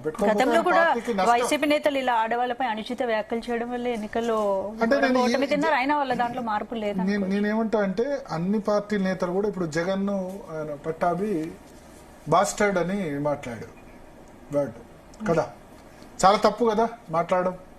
అప్పుడు ఆయన అరెస్ట్ చేసినప్పుడు వీళ్ళు కూడా ఖండించారు, అది తప్పే. ప్లస్ జగన్ సతీమణి భారతీరెడ్డి గురించి కూడా ఇష్టమైనట్టు వ్యాఖ్యలు చేశారు. మొన్న అమరావతి రాజధాని అంటే ఆ రాజధానిలోనే మీ భారతీరెడ్డి కూడా ఉంటుంది కదా అని చెప్పి ఆ విధంగా మాట్లాడిన వాళ్ళు ఉన్నారు. అది తప్పే, ఇది తప్పే. అంటే నేను జస్టిఫై చేయట్లేదు. ఒకటి చంద్రబాబు సతీమణి భువనేశ్వరి గురించి అసెంబ్లీలో మాట్లాడిన మాటలనైతే మిగతా ఏ కామెంట్స్ తో కూడా కంపేర్ చేయరాదు. ఒక మాజీ ముఖ్యమంత్రి సతీమణి, ఆమె ఎన్నడూ కూడా భర్త ముఖ్యమంత్రి అయినా 95 నుంచి ముఖ్యమంత్రి అయినా ఎన్నడూ డైరెక్ట్ గా రాజకీయాల్లో పార్టిసిపేట్ చేయని వ్యక్తిని తీసుకొచ్చి కామెంట్ చేశారు. అదే రోజు నేను చాలాసార్లు చెప్పాను, అదే రోజు వల్లభనేని వంశీని కొడాలి నానిని ఇద్దరిని జగన్ మందలించుంటే అక్కడే ఇమ్మీడియట్ గా అసెంబ్లీలోనే మందలించుంటే, లేదా మేము మందలించామని కనీసం లీక్ వచ్చుంటే ఇటువంటి పరిస్థితి ఉండేది కాదు. ఈ విధంగా చేసుకుంటూ పోతే గనక వైఎస్ఆర్సీపీకి ఖచ్చితంగా నష్టం వాటిల్తుంది. ఒకసారి వేమిరెడ్డి ప్రశాంతి రెడ్డి గారు ఏమన్నారో మనం చూద్దాం. చేసిన ప్రసన్న మీద ఇప్పుడే కంప్లైంట్ చేశాను. మేమందరం ప్రసన్న ఏ మహిళ కూడా ఇలాంటివి తిరిగి మళ్ళీ ఫేస్ చేయకుండా ప్రభుత్వం చట్టం కలిసి అతన్ని అరెస్ట్ చేయాలని డిమాండ్ చేస్తున్నాం. మహిళలం అందరం మళ్ళీ ప్రసన్న ఇలాంటి మాటలు మాట్లాడకుండా, లేనిపోని సంస్కారం లేని మాటలు మాట్లాడకుండా అతన్ని అరెస్ట్ చేయాలని నేను ప్రభుత్వాన్ని కోరుతున్నాను. చేసిన ప్రసన్న మీద ఇప్పుడే కంప్లైంట్ చేశాను. మేమందరం ప్రసన్నని ఏ మహిళ కూడా ఇలాంటివి తిరిగి మళ్ళీ ఫేస్ చేయకుండా ప్రభుత్వం చట్టం కలిసి అతన్ని అరెస్ట్ చేయాలని డిమాండ్ చేస్తున్నాం. మహిళలం అందరం మళ్ళీ ప్రసన్న ఇలాంటి మాటలు మాట్లాడకుండా లేనిపోని. సో మొత్తానికి చూసావు కదా స్పందన. డెఫినెట్గా రాజకీయాలు మన తెలుగు రాష్ట్రాల్లోనే, మిగతా నాకు తెలిసి నార్త్లో ఈ స్థాయికి అయితే దిగజారలేదు. రాజకీయాల్లో ఉన్న లేడీస్ గురించి మాట్లాడుతున్నారు. రాజకీయాలకు ఎందుకంటే రేపు మహిళా రిజర్వేషన్ వస్తే 33% మంది మహిళలు ఎమ్మెల్యేలు ఎంపీలుగా ఖచ్చితంగా ఉంటారు. ఇప్పుడంటే రాజకీయ పార్టీలు 10-15% మించి ఇవ్వట్లేదు. కానీ ఈ 33% ఉంటే గనక ఒక ఏమంటారు, ఇటువంటి రాజకీయాల్ని చూసిన వాళ్ళు చాలా మంది మహిళలు భయపడతారు కదా. మెరిట్ ఉన్న వాళ్ళు కూడా నేను రాజకీయాల్లోకి వస్తే నా మీద ఈ విధంగా ప్రత్యర్థి విధంగా మాట్లాడతారు అని చెప్పి ఓన్లీ మగ ఆడ తిట్టుకోవడం కాదు, ఆడవాళ్ళు కూడా ఆ విధంగా తిట్టిస్తున్నారు. రోజాను మరొక లేడీతో తిట్టిస్తారు, రోజా ఇంకో లేడీ గురించి కామెంట్ చేస్తూ ఉంటారు. సో ఒకటైతే చెప్తున్నా, వైఎస్ జగన్మోహన్ రెడ్డి వచ్చే ఎన్నికల్లో అధికారంలోకి రావాలంటే గనక ఖచ్చితంగా ఇటువంటి వాటిని ఆయన సహించకూడదు. తప్పు చేసిన వాళ్ళని ఆయన ఖచ్చితంగా అట్లీస్ట్ బహిరంగంగా సెన్సార్ అయినా చేయాలి. ఇది తప్పు, ఇది మా విధానం కాదు అని చెప్పాలి. అంతకుముందు వాళ్ళు చేశారా వీళ్ళు చేశారా అన్నది పక్కన పెడితే మనం ఏదో ఒక ఎగ్జాంపుల్ అయితే క్రియేట్ చేయాలి. ఇప్పుడు భారతీరెడ్డి గురించి కామెంట్ చేసిన వాళ్ళని తెలుగుదేశం పార్టీ అరెస్ట్ చేసింది. అయితే వాళ్ళు ఏమంటారంటే ఓన్లీ కామెంట్ చేసిన వ్యక్తిని అరెస్ట్ చేశారు, దాన్ని వీడియో అప్లోడ్ చేసిన వాళ్ళని లేకపోతే మిగతా వాళ్ళని ఎందుకు అరెస్ట్ చేయలేదని వాళ్ళు కూడా అంటారు. ఇప్పుడు చర్చలో చర్చ సాక్షి టీవీలో ఏదైతే కొమ్మినేని శ్రీనివాసరావుని అరెస్ట్ చేసిన విధంగా ఆ షూట్ చేసిన వాళ్ళని కూడా ఎందుకు అరెస్ట్ చేయలేదు, అది జరిగిందంతా కూడా ఐటీడీపీ వాళ్ళని కూడా అరెస్ట్ చేయాలి కదా అని వాళ్ళు అంటారు. దీనికి చర్చ ఉండదు. బట్ అల్టిమేట్ గా రేపు 33% రిజర్వేషన్, మహిళా రిజర్వేషన్ ఇంప్లిమెంట్ అయితే ఇంకా చాలా మంది మహిళలు రాజకీయాల్లోకి రావాలనుకుంటారు. ఎందుకంటే రాజకీయ పార్టీలు ఇప్పుడు ఆపర్చునిటీ ఇవ్వట్లేదు, ఖచ్చితంగా ఇవ్వాల్సిన కంపల్షన్ వస్తుంది. కానీ అప్పుడు చాలా మంది మెరిట్ మహిళలు ఇప్పుడు ఏమైందంటే రాజకీయాల్లోకి అయితే భార్యలో కూతుర్లో ఆల్రెడీ పాలిటిక్స్ లో ఉన్న వాళ్ళు వస్తున్నారు. అట్లా కాకుండా నిజంగా మెరిట్ లో ఉన్న వాళ్ళు రావడానికి భయపడతారు ఇటువంటి కామెంట్ చూసి. సో ఆ విధంగా అటువంటి సిచ్యువేషన్ అయితే రాకూడదు. Very very unfortunate Nallapareddy Prasanna Kumar Reddy చేసిన కామెంట్స్. దాని పర్యవసనం ఇల్లు మొత్తం కూడా ఎవరి కంట్రోల్లో ఉండదు కదా. దాన్ని మనం జస్టిఫై చేయం. పోలీస్ కంప్లైంట్ ఇవ్వాలి, ఇంకా ఆయన లీగల్ గా జైల్లో కూడా పెట్టొచ్చు. ఆ కామెంట్స్ ఏదైతే చేశారో మహిళా కమిషన్ రియాక్ట్ అవుతుంది, పోలీసులు కూడా అరెస్ట్ చేసే అవకాశం ఉంటుంది. బట్ చూడాలి అల్టిమేట్ గా ఇది ఎక్కడి వరకు వెళ్తుంది. ఇప్పటికైనా వైసీపీ అయినా టీడీపీ అయినా దీన్ని ఆపుతాయా? ఎందుకంటే దీనికి ఒక హద్దు, ఏదైనా ఒకటి గీత గీసి ఒక జెంటిల్మెన్ అగ్రిమెంట్ రెండు పార్టీల మధ్య కుదిరితే బాగుంటుంది. కామెంట్ చేయడం వెంట తప్పు. దాడిని జస్టిఫై చేయం. బట్ ఆబ్వియస్లీ ఇక్కడ ఎంత దారుణమైన మాట అన్నారు. నేను మళ్ళా ఆ మాట చెప్పలేను. నీ మొగుడిని చంపడానికి ఆమె ప్రయత్నం చేస్తుంది, సుపారీ తీసుకుంది. అట్లా కాకుండా ఆయన బ్లాక్ మెయిల్ చేసి పెళ్లి చేసుకుంది, ఇంకో వేరే వాళ్ళని నేను తీసుకొస్తాను. మొన్నటి వరకు కలిసి ఉన్న వాళ్లే మళ్ళీ 4 నెలల క్రితం యాగం కూడా, ఎన్నికలకు 4 నెలల ముందు యాగం కూడా చేయించారు అని చెప్పారు. సో ఆ పార్టీ నుంచి ఈ పార్టీకి రాగానే ఆ విధంగా అయిపోతాయా? రిలేషన్స్ ఆ విధంగా ఖరాబ్ చేసుకుంటారా? ఆయన అన్నారు ఎన్నికల వరకే రాజకీయాలు, ఎన్నికల తర్వాత కాదని. ఈ కామెంట్ సరే చేశారు, నోరు జారారు, తర్వాత క్షమాపణ చెప్పుంటే బాగుండు. నేను చెప్పను, నేను అవసరమైతే జైల్లో కూర్చుంటానని అంటున్నారు. ఇంకేం చెప్పాలి ఆయనకి? సంస్థల ఎన్నికలు పోబోతుంది.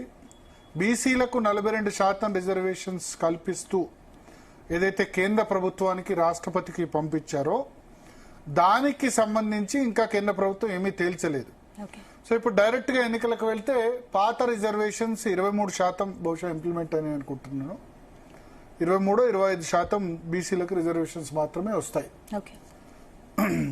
సో ఈ నేపథ్యంలో ఇప్పుడు కేబినెట్ సమావేశమై ఈ 42% రిజర్వేషన్లు కేంద్ర ప్రభుత్వం దగ్గరికి ఆల్రెడీ పంపించారు. పంపించింది కాకుండా నేరుగా ఇప్పుడు ఒక ఆర్డినెన్స్ జారీ చేస్తారు. అంటే అసెంబ్లీలో బిల్ ఏదైతే పాస్ అయిందో దానికి సంబంధించి ఇప్పుడు అసెంబ్లీని వాళ్ళు ప్రోరోగ్ చేశారు కొద్దిసేపటి క్రితం. అసెంబ్లీ ప్రోరోగ్ అంటే నిరవధికంగా వాయిదా. సో ఆర్డినెన్స్ ఎప్పుడు తీసుకురావచ్చు అంటే అసెంబ్లీ సమావేశాలు లేనప్పుడు మాత్రమే ఆర్డినెన్స్ తీసుకొచ్చి గవర్నర్ ఆమోదం పొందితే అది చట్టం అవుతుంది. ఓకే, సో ఇంతకుముందు విద్యా ఉద్యోగాల్లో రిజర్వేషన్స్ కల్పించారు. ఇప్పుడు ఈ స్థానిక సంస్థల్లో 42% రిజర్వేషన్ తీసుకురావడానికి ఒక ఆర్డినెన్స్ ఇవాళ సాయంత్రమే, ఇన్ని రోజులు కూడా అసలు సభ ఎప్పుడో, అసెంబ్లీ ఎప్పుడో మార్చిలో కంప్లీట్ అయింది, కానీ ఇన్ని రోజులు ప్రొరోగ్ చేయలేదు. ఇప్పుడు ప్రొరోగ్ అంటే నిరవధికంగా వాయిదా ఎందుకు చేశారంటే ఆర్డినెన్స్ ప్రొరోగ్ అసెంబ్లీ సెషన్ ఉండగా చేయడానికి అవకాశం ఉండదు. సో ఇప్పుడు ఆ ఆర్డినెన్స్ గనక అర్జెంట్ మ్యాటర్స్ ను ఆర్డినెన్స్ ద్వారా ఇష్యూ చేయొచ్చు. ఆర్డినెన్స్ జారీ చేసిన తర్వాత 6 నెలల లోపు మళ్ళీ అసెంబ్లీ ఆమోదించాల్సి ఉంటుంది. సో అందుకోసం ఇప్పుడు ఏం చేయబోతున్నారంటే ఆర్డినెన్స్ తీసుకొస్తారు. స్థానిక సంస్థల ఎన్నికల్లో 42% బీసీలకు రిజర్వేషన్స్ ఇస్తూ ఆర్డినెన్స్ తీసుకొస్తారు. తీసుకొచ్చి నెక్స్ట్ అసెంబ్లీ సెషన్ ఎప్పుడు ఉంటే అప్పుడు దాన్ని ఆమోదింపజేస్తామని చెప్తారు. చెప్పి ఈసీ ఎన్నికల కమిషన్, రాష్ట్ర ఎన్నికల సంఘానికి సాధ్యమైన త్వరగా ఎన్నికల నోటిఫికేషన్ ఇష్యూ చేయమని చెప్తారు. సో ఒకసారి ఎన్నికల నోటిఫికేషన్ జారీ అయిన తర్వాత జనరల్ గా కోర్ట్స్ ఇంటర్ఫియర్ కావు. సో ఆర్డినెన్స్ జారీ చేయడం, ఆ తర్వాత ఇమ్మీడియట్ గా రాష్ట్ర ఎన్నికల సంఘం ద్వారా నోటిఫికేషన్ ఇప్పించడం సాధ్యమైతే త్వరగా. ఈ లోపు ఎవరైనా కోర్టుకు వెళ్తే ఏం జరుగుతుందన్నది చూడాలి. త్వరలోనే స్థానిక సంస్థల ఎన్నికలు నిర్వహించేందుకు ప్రభుత్వం అయితే సిద్ధమైంది. 42% బీసీ రిజర్వేషన్ ఇచ్చేందుకు ఆర్డినెన్స్ కూడా జారీ చేయబోతుంది. మేమే ఇక ఈ విషయంలో ముందుకు వెళుదాం అని నిర్ణయించాం. అడ్వకేట్ జనరల్ ను కూడా కేబినెట్ లో పిలిపించి మాట్లాడి ఇవ్వబోతున్నారు. 42% రిజర్వేషన్లతోనే స్థానిక సంస్థల ఎన్నికలు జరగబోతున్నాయి. స్పందన, నేను డిస్కషన్ స్టార్ట్ చేయబోయే ముందు 2 విషయాలు క్లారిటీ. ఒకటి ఇంపార్టెంట్ విషయం, 42% రిజర్వేషన్ ఇప్పుడు బీసీలకి ఎట్లా వెళ్ళబోతుందంటే లాస్ట్ ఎలక్షన్స్ లో 23% రిజర్వేషన్స్ మాత్రమే ఇంప్లిమెంట్ అయ్యాయి బీసీలకు. ఎందుకంటే కేసీఆర్ ప్రభుత్వం 33% బీసీలకు ఇవ్వాలని చూసింది, బట్ కోర్టుకు వెళ్లి కొట్టేయడంతో 23% మాత్రమే ఇంప్లిమెంట్ అయింది. సో అప్పుడు కేసీఆర్ ప్రభుత్వం స్థానిక సంస్థల ఎన్నికలకు ఒక చట్టం తీసుకొచ్చింది. స్థానిక సంస్థలైనా మున్సిపల్ ఎన్నికలైనా ఏం చట్టం అంటే, అంతకుముందు రిజర్వేషన్స్ ప్రతి 5 సంవత్సరాలకు ఒకసారి మారుతుంటేవి. అంటే ఒక సీట్లో గనక అది ఎంపీటీసీ అయినా, జడ్పీటీసీ అయినా, సర్పంచ్ అయినా, వార్డు మెంబర్ అయినా. కానీ లాస్ట్ టైం ఏం చట్టం చేశారంటే 10 సంవత్సరాల పాటు ఒకటే రిజర్వేషన్ ఉంటుంది. ఎందుకంటే ఈ రిజర్వేషన్ మారుతూ ఉండడంతో అకౌంటబిలిటీ ఉండట్లేదు. సర్పంచ్ ఎలక్షన్స్ ఫర్ ఎగ్జాంపుల్ ఒకటి ఓసీకి రిజర్వ్ అయింది అనుకోండి, ఓపెన్ కాంపిటీషన్, నాది 5 సంవత్సరాల్లో ఎట్లాగో రిజర్వేషన్ మారుతుంది కదా అని చెప్పి వాళ్ళు ఇష్టం ఉన్నట్టు అవినీతి చేస్తున్నారు. అదే 10 సంవత్సరాలు అయితే నెక్స్ట్ టర్మ్ కూడా నేను పోటీ చేస్తానన్న భయం ఉంటుంది. కాబట్టి రిజర్వేషన్ మారదు అన్న ఉద్దేశంతో ఉంటుందని కేసీఆర్ ప్రభుత్వం 10 సంవత్సరాల పాటు ఒకటే రిజర్వేషన్ అని చెప్పింది. ఓకే, ఇప్పుడు 23% బీసీ రిజర్వేషన్ గతంలో ఇంప్లిమెంట్ అయింది. ఇప్పుడు 42% ఇంప్లిమెంట్ కావాలంటే 10 సంవత్సరాల పాటు ఒకటే రిజర్వేషన్ అన్నారు కదా. మరి ఆ 10 సంవత్సరాల పాటు ఒకటే రిజర్వేషన్ అంటే 23% మళ్ళీ బీసీలకు వస్తుంది. కాబట్టి దానిలో చట్ట సవరణ చేయాలి. ఏంది 10 సంవత్సరాలు ఒకటే రిజర్వేషన్ అంటే నెక్స్ట్ 2000 ఇప్పుడు 25 కదా, 2030 వరకు యాక్చువల్ గా ఇంకో ఎన్నికలు కూడా 10% అదే రిజర్వేషన్ తో జరగాలి. కానీ ఇప్పుడు అదే రిజర్వేషన్ తో జరిగితే 42% బీసీ రిజర్వేషన్ ఇంప్లిమెంట్ కాదు. ఇప్పుడు 23% ఆల్రెడీ ఇంప్లిమెంట్ అవుతుంది, ఇంకో 19% పెరగాలి. కాబట్టి ఇక్కడ ఏం జరుగుతుందంటే 42% ఇంప్లిమెంట్ కావాలంటే రాష్ట్రంలో ఉన్న ప్రతి సర్పంచ్ స్థానం రిజర్వేషన్ మారబోతోంది. మళ్ళీ జనాభా లెక్కల ప్రకారం చూస్తారు. రాష్ట్రాల్లో ఉన్న ప్రతి వార్డు మెంబర్ రిజర్వేషన్ చేంజ్ కాబోతుంది. Note down. ఎందుకంటే చాలా మంది లోకల్ బాడీ ఆస్పిరెంట్స్ ఉన్నారు. మీ సర్పంచ్ కొత్త రిజర్వేషన్ ఇప్పుడు ఇంప్లిమెంట్ అవుతుంది. సర్పంచ్ స్థానానికైనా, వార్డు మెంబర్ స్థానానికి కూడా కొత్త రిజర్వేషన్ ఇంప్లిమెంట్ అవుతుంది. ఎంపీటీసీకి కొత్త రిజర్వేషన్ ఇంప్లిమెంట్ అవుతుంది. జడ్పీటీసీ కొత్త రిజర్వేషన్ ఇంప్లిమెంట్ అవుతుంది. ఎంపీపీ అంటే ఎంపీటీసీలంతా కలిసి మండల్ పరిషత్ చైర్మన్ ఎన్నుకుంటారు. ఎంపీపీ రిజర్వేషన్ మారుతుంది. జడ్పీ చైర్మన్, జడ్పీటీసీలంతా కలిపి జడ్పీ చైర్మన్ ఎన్నుకుంటారు. ఆ రిజర్వేషన్ కూడా మారుతుంది. సో 42% అనుగుణంగా బీసీల రిప్రజెంటేషన్ 19% పెరుగుతుంది. కాబట్టి 10% మొన్న 10 సంవత్సరాల పాటు సేమ్ రిజర్వేషన్ అన్నారు, అది ఇంప్లిమెంట్ కాదు. సో రాష్ట్ర వ్యాప్తంగా ఇప్పుడున్న పంచాయతీ ఎన్నికల్లో పోటీ చేయాలనుకునే వాళ్ళు ఇంతకు ముందున్న రిజర్వేషనే కంటిన్యూ అవుతుంది అనుకుంటున్నారు. ఇంతకు ముందున్న రిజర్వేషన్ కంటిన్యూ రాష్ట్ర అసెంబ్లీ ఆమోదించిన పంచాయతీ చట్ట సవరణ బిల్లు రాష్ట్రపతి ఆమోద ముద్ర పడలేదు కదా, మరి అయినా సరే వెళ్ళొచ్చాలా? సో అంటే ఇప్పుడు అల్టిమేట్ గా పంచాయతీ ఆర్డినెన్స్ బిల్లును ఇప్పుడు ఆమోదించబోతున్నారు. ఇంతకుముందు పంచాయతీ బిల్లు జాబ్ క్యాలెండర్ ద్వారా సంవత్సరంలో 2 లక్షల ఉద్యోగాలు భర్తీ చేస్తామన్నారు. పాత ఉద్యోగాలనైతే మిగతా నిరుద్యోగులు ఒప్పుకుంటారో లేదో నేనేదో ఒప్పుకోను. అది వాళ్ళ ఉద్యోగాలు. బీఆర్ఎస్ అన్ని ఎగ్జామ్స్ పెట్టిన వాటిని మీరు అపాయింట్మెంట్ లెటర్స్ ఇచ్చి మేము భర్తీ చేస్తున్నామంటే నిరుద్యోగులు డోకా చేయండి. మీరు ఆ 2 లక్షల ఉద్యోగాలు అయితే చెప్పారో సంవత్సరం కాదు 5 సంవత్సరాల్లో చేసినా మంచిదే. 5 సంవత్సరాలు చేసినా మంచిదే.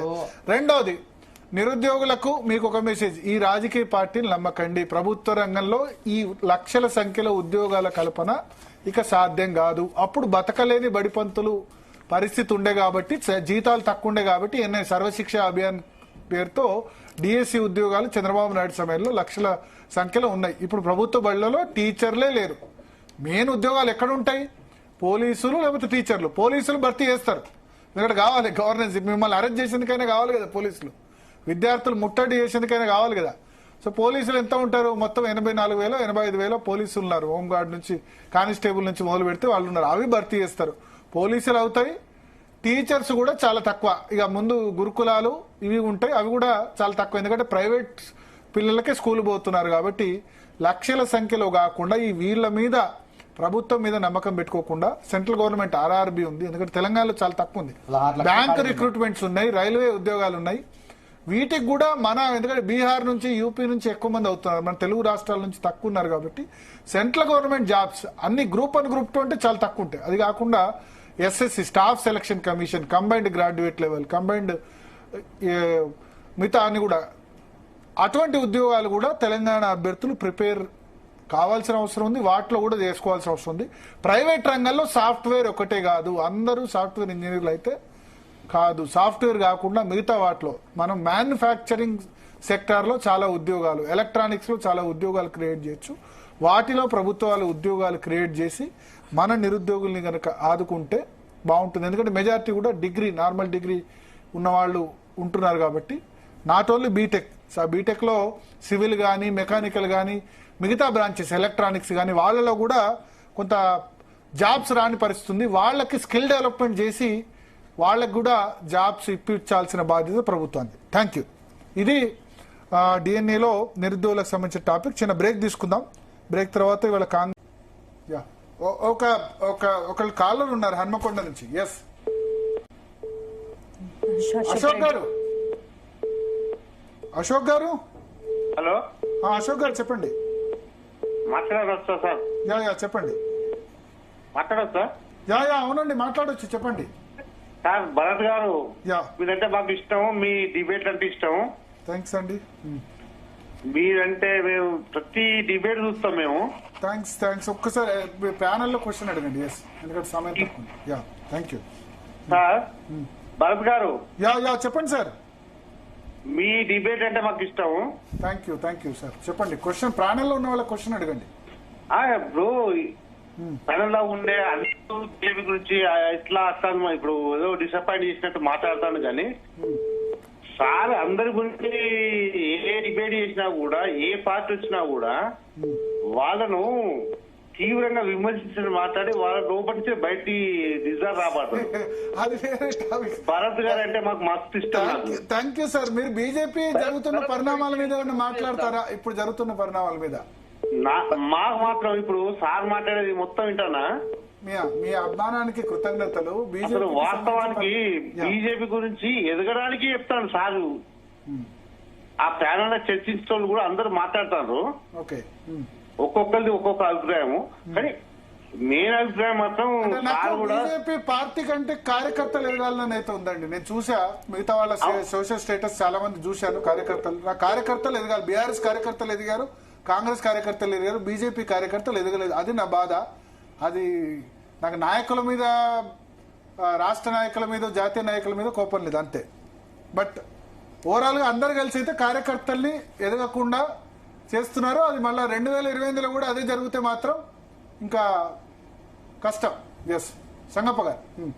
భరత్ కార్యకర్తలను పట్టించుకోవట్లేదు అనేది ఒక విషయం ఎగ్జాంపుల్ చెప్తాను. 2 విషయాలు చెప్తాను, మీరు 1, 2 కాదు, చాలా ఉన్నాయి, అందులో 2 చెప్తాను. సార్, మీకు నారాయణపేట జిల్లాలో ఒక ఉట్కూరు ఒక గ్రామం ఉంటుంది. అక్కడ మతకల్లోలాల్లో ఇక్కడ గవర్నమెంట్ సెక్యులర్ వాదం వినిపిస్తారు కాబట్టి కేవలం మైనారిటీలకి అవకాశం ప్రయారిటీ ఇచ్చి మా హిందువులందరూ హిందూ కార్యకర్తని బీజేపీ కార్యకర్తలను తీసుకుపోయి జైలు వేసి దాదాపు 50 మందికి పైగా యువకులపై కేసులు పెడితే పూర్తిగా భారతీయ జనతా పార్టీ వాళ్ళ కుటుంబాలకు వాళ్ళకు అండగా ఉండి పూర్తిగా లీగల్ సపోర్ట్ చేసి వారు ఒక్కరికి ఒక పైసా ఖర్చు కాకుండా వాళ్ళందరికీ కూడా జైలు నుంచి విడిపించి వాళ్ళకి అండగా నిలబడే పార్టీ భారతీయ జనతా పార్టీ. వాళ్ళు మామూలు కార్యకర్తలు సార్, వాళ్ళు చిన్న కార్యకర్తలు.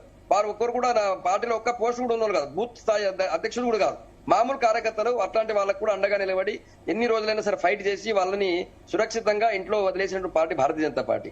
బైంసాలో కూడా ఇదే పరిస్థితిలో యువకులు, తర్వాత హిందువులు, తర్వాత ముఖ్యంగా భారతీయ జనతా పార్టీ కార్యకర్తల ఇళ్లదే కాలబెడితే వాళ్ళందరికీ అండగా ఉండి వాళ్ళ మీద కేసుల విషయంలో ఫైట్ చేసి వాళ్ళకి మళ్ళీ సురక్షిత ఇంటికి వదిలేయడం కాకుండా వాళ్ళ ఇళ్లను కాలబెడితే వాళ్ళందరికీ కూడా ఇల్లు కట్టించు, అంటే భారతీయ జనతా పార్టీ కాదు వేరే ఇంకొక సంస్థతో మాట్లాడి వాళ్ళతో ఇల్లు కట్టించి వాళ్ళందరూ కూడా ఇల్లు ఇచ్చినటువంటి పార్టీ భారతీయ జనతా పార్టీ. సార్, భారతీయ జనతా పార్టీ నేను వచ్చిన ఈ తక్కువ కాలంలో నేను చూసినటువంటిది దగ్గర నుండి ఇంతకుముందు బయట నుంచి చూసేవాడిని, ఇప్పుడు నేను దగ్గర నుంచి చూస్తున్నాను.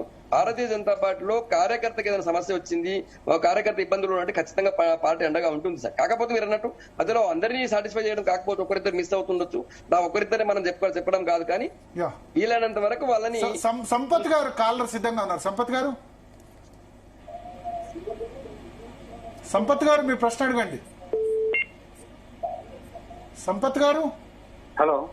ఎస్ సంపత్ గారు చెప్పండి. సార్ నమస్తే సార్. నమస్తే సార్ చెప్పండి. హలో సార్ సంపత్ గారు చెప్పండి. సార్ నమస్తే సార్. నమస్తే సార్ మా ఫాదర్ బీజేపీ కార్యకర్త అండి. ఓకే. 40 years నుంచి బీజేపీలో ఉంటారండి. ఓకే. అయితే రీసెంట్ గా మా ఫాదర్ యాక్సిడెంట్ లో ఎక్స్పైర్ అయినండి. ఓకే. కానీ రాష్ట్ర నాయకులు అందరూ వచ్చిపోయినారు, కానీ ఎవరు ఆర్థిక సాయం చేయాలండి. పార్టీ వర్క్ కోసము బైక్ లో పార్టీ ఆఫీస్ వెళ్తుంటే యాక్సిడెంట్ అయింది. ఓకే. అందరు వచ్చి చూసి కానీ ఎవరు హెల్ప్ చేయలేరు. ఓకే. ఎక్కడ అండి ప్లేస్ అది? మాది ముషిరాబాద్ అండి, కబడ్డీ కూడా. ముషిరాబాద్. ఓకే. సిటీలో అందరూ చూసిపోయేటోళ్ళే కానీ అందరు లీడర్లు సెట్ అయిన కానీ కార్యకర్తలు మాత్రం అక్కడనే ఉంటారండి. నా ఒపీనియన్ కూడా అదే, అందరు లీడర్ సెట్ అయ్యి ఈకరికి నిన్న మొన్న వచ్చిన జనసేన పవన్ కళ్యాణ్ కూడా ఆయన సొంతంగా సరే సాయం చేస్తున్నారు. అన్ని పార్టీలు వాళ్ళు సెట్ అయ్యారు, బీజేపీ సెట్ కాలేదన్నదే నా ఒపీనియన్ కూడా. You may agree or disagree. Giridhar గారు, ఆ విధంగా చూసుకుంటే country first party next self last, ఆ విధంగా అది వేరు. భారతీయ జనతా పార్టీ వచ్చిన కార్యకర్తలకు ఏ ఎక్స్పెక్టేషన్స్ ఉండవు, కానీ తోటి వాళ్ళని చూసినప్పుడు ఒక్కసారి అనిపిస్తుంది కదా. తప్పకుండా కేడర్ లో కొంత అసంతృప్తి ఉండకుండా ఏ పార్టీ లేదండి. సరే, ఇప్పుడు ఎక్స్పెక్టేషన్స్ ఉన్నాయి కాబట్టి మీరు కొన్ని ఇబ్బందులు ఉన్న విషయాలు మీరు చెప్తున్నారు. మరి కాంగ్రెస్ లో అటువంటి ఇబ్బందులు లేవా? మరి బీఆర్ఎస్ లో అటువంటి ఇబ్బందులు లేవా? సో కేడర్ అన్న దగ్గర మనకు 100% అందరికీ న్యాయం చేసేటువంటి పరిస్థితులు ఉన్నాయా అంటే ప్రశ్ననే. పొలిటికల్ సిస్టమ్ లోనే ఆ ప్రశ్న మనకు పెద్ద ప్రశ్న పుడుతుంది. కానీ దాంట్లో ఎవరు ఎక్కువ దాన్ని ముందుకు తీసుకువెళ్తున్నారు, ఎవరు ఎక్కువ దానికి సెన్సిటివ్ గా ఉన్నారు అనేది మనం చూడాలి.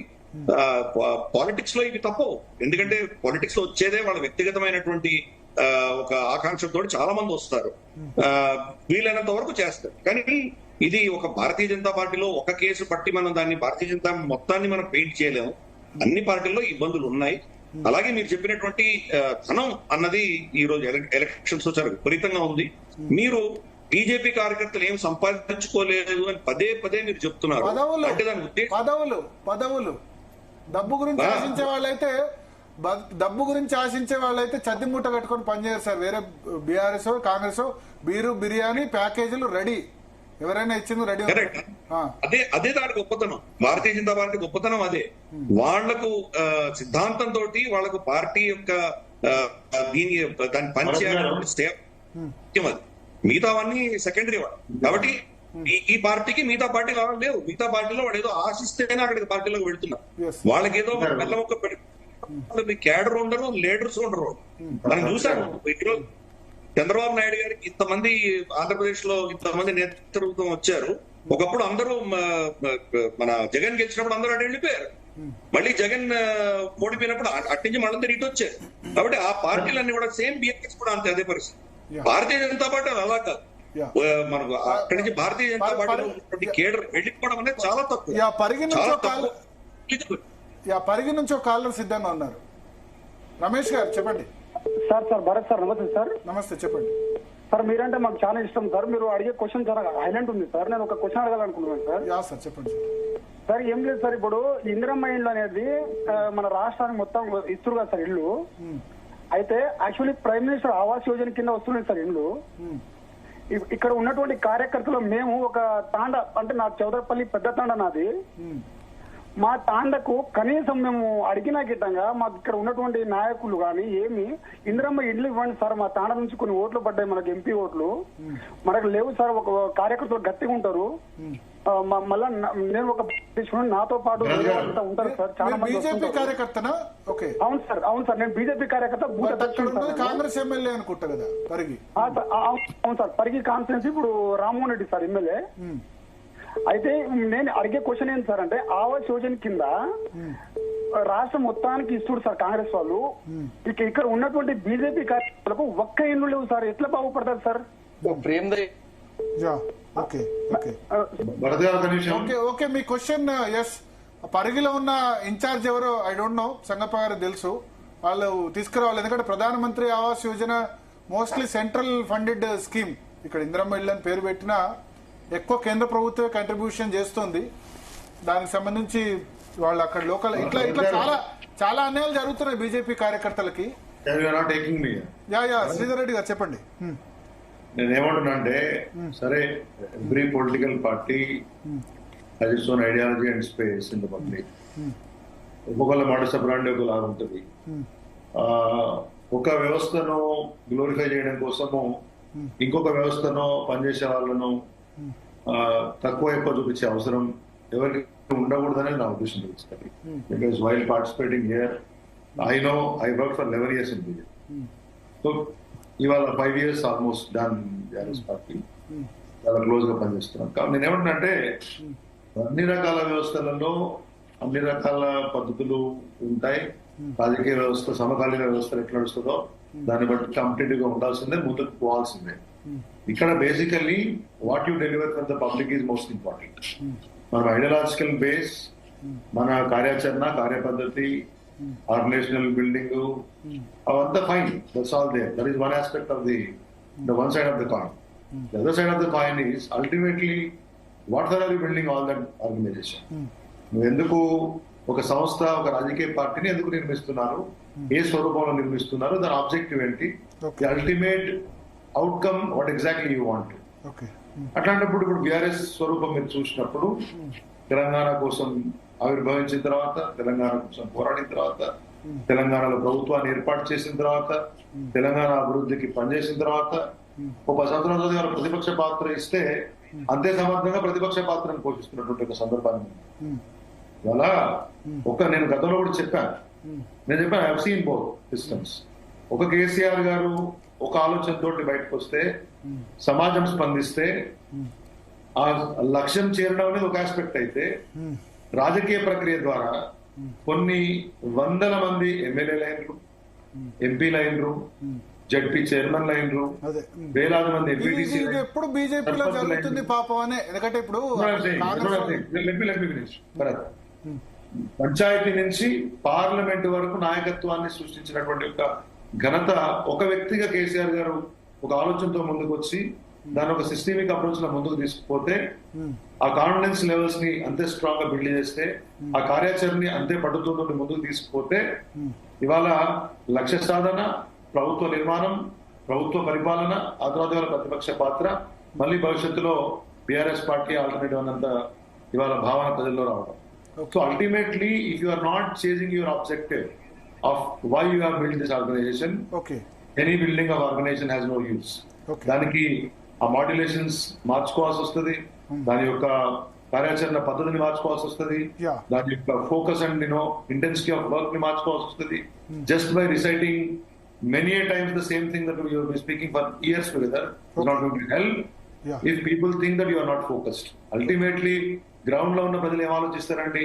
వాళ్ళ బేసిక్ ఇమ్యూనిటీస్ ఫస్ట్, వాళ్ళ జీవన గమనానికి కావాల్సినటువంటి ఒక అంశాలని ఈ రాజకీయ పార్టీ పట్టించుకుంటుందా, వాళ్ళ గ్రోత్ కోసం పట్టించుకుంటుందా, వాళ్ళ జీవన ప్రమాణాలు పెంచుకోవడం పట్టించుకుంటుందా, వాళ్ళ భద్రత భవిష్యత్తు పట్ల భరోసా ఈ రెండు ఇస్తుందా? రాజకీయ ఇది వేరే టాపిక్, ప్రజల టాపిక్ కాదు. నేను ఏంటంటే చాలా క్లియర్ మాట్లాడినప్పుడు how an organisation purpose must be building after building what, నిర్మాణంగా బాడీ బిల్డింగ్ పోతానా లేకపోతే బాక్సింగ్ పోటీకి పోతానా? ఒకసారి హైదరాబాద్ కాలర్ ఉన్నారు, తీసుకుందాం హైదరాబాద్ నుంచి. ఎస్, హైదరాబాద్ నుంచి కాలర్ ఉన్నారు. నమస్తే అండి భరత్ గారు. నమస్తే సార్, చెప్పండి. భరత్ గారు నమస్కారం. నమస్కారం సార్, చెప్పండి సార్. సార్ బీజేపీ కార్యకర్తలని కొంచెం పట్టించుకోవాలి సార్ కొద్దిగా, ఎందుకంటే వాళ్ళు దినదినాన మొత్తం వాళ్ళు వెనుకకి వెళ్ళిపోతున్నారు. కార్యకర్త కొంచెం పుషప్ కావాలి, లీడర్ నుంచి కార్యకర్త కొంచెం పుషప్ కావాలి. వాళ్ళ ఆర్థిక పరిస్థితి మరీ దిగజారిపోతుంది సార్. కార్యకర్తలకి దేశం కోసం ధర్మం కోసం చేసే బీజేపీ కార్యకర్తలు రోజు రోజుకి దిగజారిపోతున్నారు. నేను ఇక్కడ ఈ చర్చ తీసుకున్నా కూడా ఇంతకుముందు ఒక క్వశ్చన్ చేశారు, మీరు ఎందుకు బీజేపీ మీద చర్చ పెడుతున్నారు? దీన్ దయాళ్ ఉపాధ్యాయ చెప్పిన సిద్ధాంతాన్ని నేను పాటిస్తున్నా. దీన్ దయాళ్ ఉపాధ్యాయ ఏమన్నారు? అంత్యోదయ, చివరి బంతిలో చివరి ఉన్న వాడికి ఫలితాలు అందాలన్నారు. ఇవాళ బంతిలో చివరిలో బీజేపీ కార్యకర్తలు ఉన్నారు. నేను అందుకని చర్చ పెట్టాను కార్యకర్తల గురించి. నెక్స్ట్ టాపిక్ ఉంది బనకచెర్ల. శ్రీధర్ రెడ్డి గారు ఉండండి, ఒక్క నిమిషం కంక్లూడ్ చేసి. సో సంగప్ప గారు, ఫైనల్ గా ఏంటి బీజేపీ దశ దిశ గమనం ఏంటి? భరత్ ఒకటి మళ్ళీ వెనక పోను, మళ్ళీ మీరు కూడా దాన్ని మళ్ళీ రిపీట్ చేయాల్సిన అవసరం లేదు. బట్ కార్యకర్తల కాల్స్ అయితే విన్నారు మీరు. తాండూరు, ముషీరాబాద్, హైదరాబాద్, ఇండివిజువల్ ఆస్పిరేషన్స్ ని ఏ పార్టీ కూడా, ఏ రాజకీయ పార్టీ భారతదేశంలో ప్రపంచంలో ఏ పార్టీ కూడా వాళ్ళని సాటిస్ఫై చేయకపోవచ్చు ఇండివిజువల్ ఆస్పిరేషన్స్ ని. కాకపోతే ఇంతకు మీకు చాలా ఉదాహరణలు ఇచ్చాను. నేను ఉట్కూరు ఉదాహరణ ఇచ్చాను, బైసా ఇచ్చాను, తర్వాత చాలా గ్రామం ఇది గుర్రంపూడిలో జరిగినటువంటి ఇష్యూస్ మీద పార్టీ ఏ విధంగా అండగా ఉందనే విషయం చెప్పాను. ఖచ్చితంగా ఎక్కడ అవకాశం ఉంటే అక్కడ చేయడానికి ప్రయత్నం చేస్తుంది భారతీయ జనతా పార్టీ. కాకపోతే ఇండివిజువల్ కొంతమందికి మీరు అన్నట్టు ఒక ఆయన నాకు నన్ను పట్టించుకోలేదు, నాకు ఎవరు ఆర్థిక సహాయం చేయలేదన్నాడు. అట్లాంటి కొన్ని చోట్ల అన్ని చోట్ల అది సాధ్యం కాదనుకుంటున్నాను. ఈవెన్ మేమే కాదు, బీఆర్ఎస్ లాంటి 10 సంవత్సరాల అధికారం ఉన్న పార్టీ కూడా సాధ్యం కాకపోవచ్చు. ఎందుకంటే ఒక్కొక్కరిని ఇది ఇష్యూస్ ని అడ్రస్ చేయడం. రెండోది, భారతీయ జనతా పార్టీ మా సిద్ధాంతమే మీకు తెలుసు, ఫస్ట్ నేషన్ ఫస్ట్, ముందు దేశమే ముందు, ఆ దేశం తర్వాతనే వేరే ఏదైనా. కాబట్టి సో అంటే దానికే ప్రాధాన్యత ఇస్తుంది పార్టీ. కాకపోతే మా దశ దిశ గురించి చెప్పారు. ఖచ్చితంగా మంచి దశలో వెళ్తుంది పార్టీ. ఇప్పుడు నూతన అధ్యక్షుడు వచ్చాడు, ఆయన కూడా ఫస్ట్ టైం చిన్న కార్యకర్త నుంచి వచ్చినటువంటి వ్యక్తి కాబట్టి ఆయన కూడా కొత్త ఉత్తేజంతో కొత్త ఉత్సాహంతో పనిచేస్తూ కార్యకర్తలందరినీ కూడా ఉత్తేజపరుస్తాడు, డౌట్ లేదు.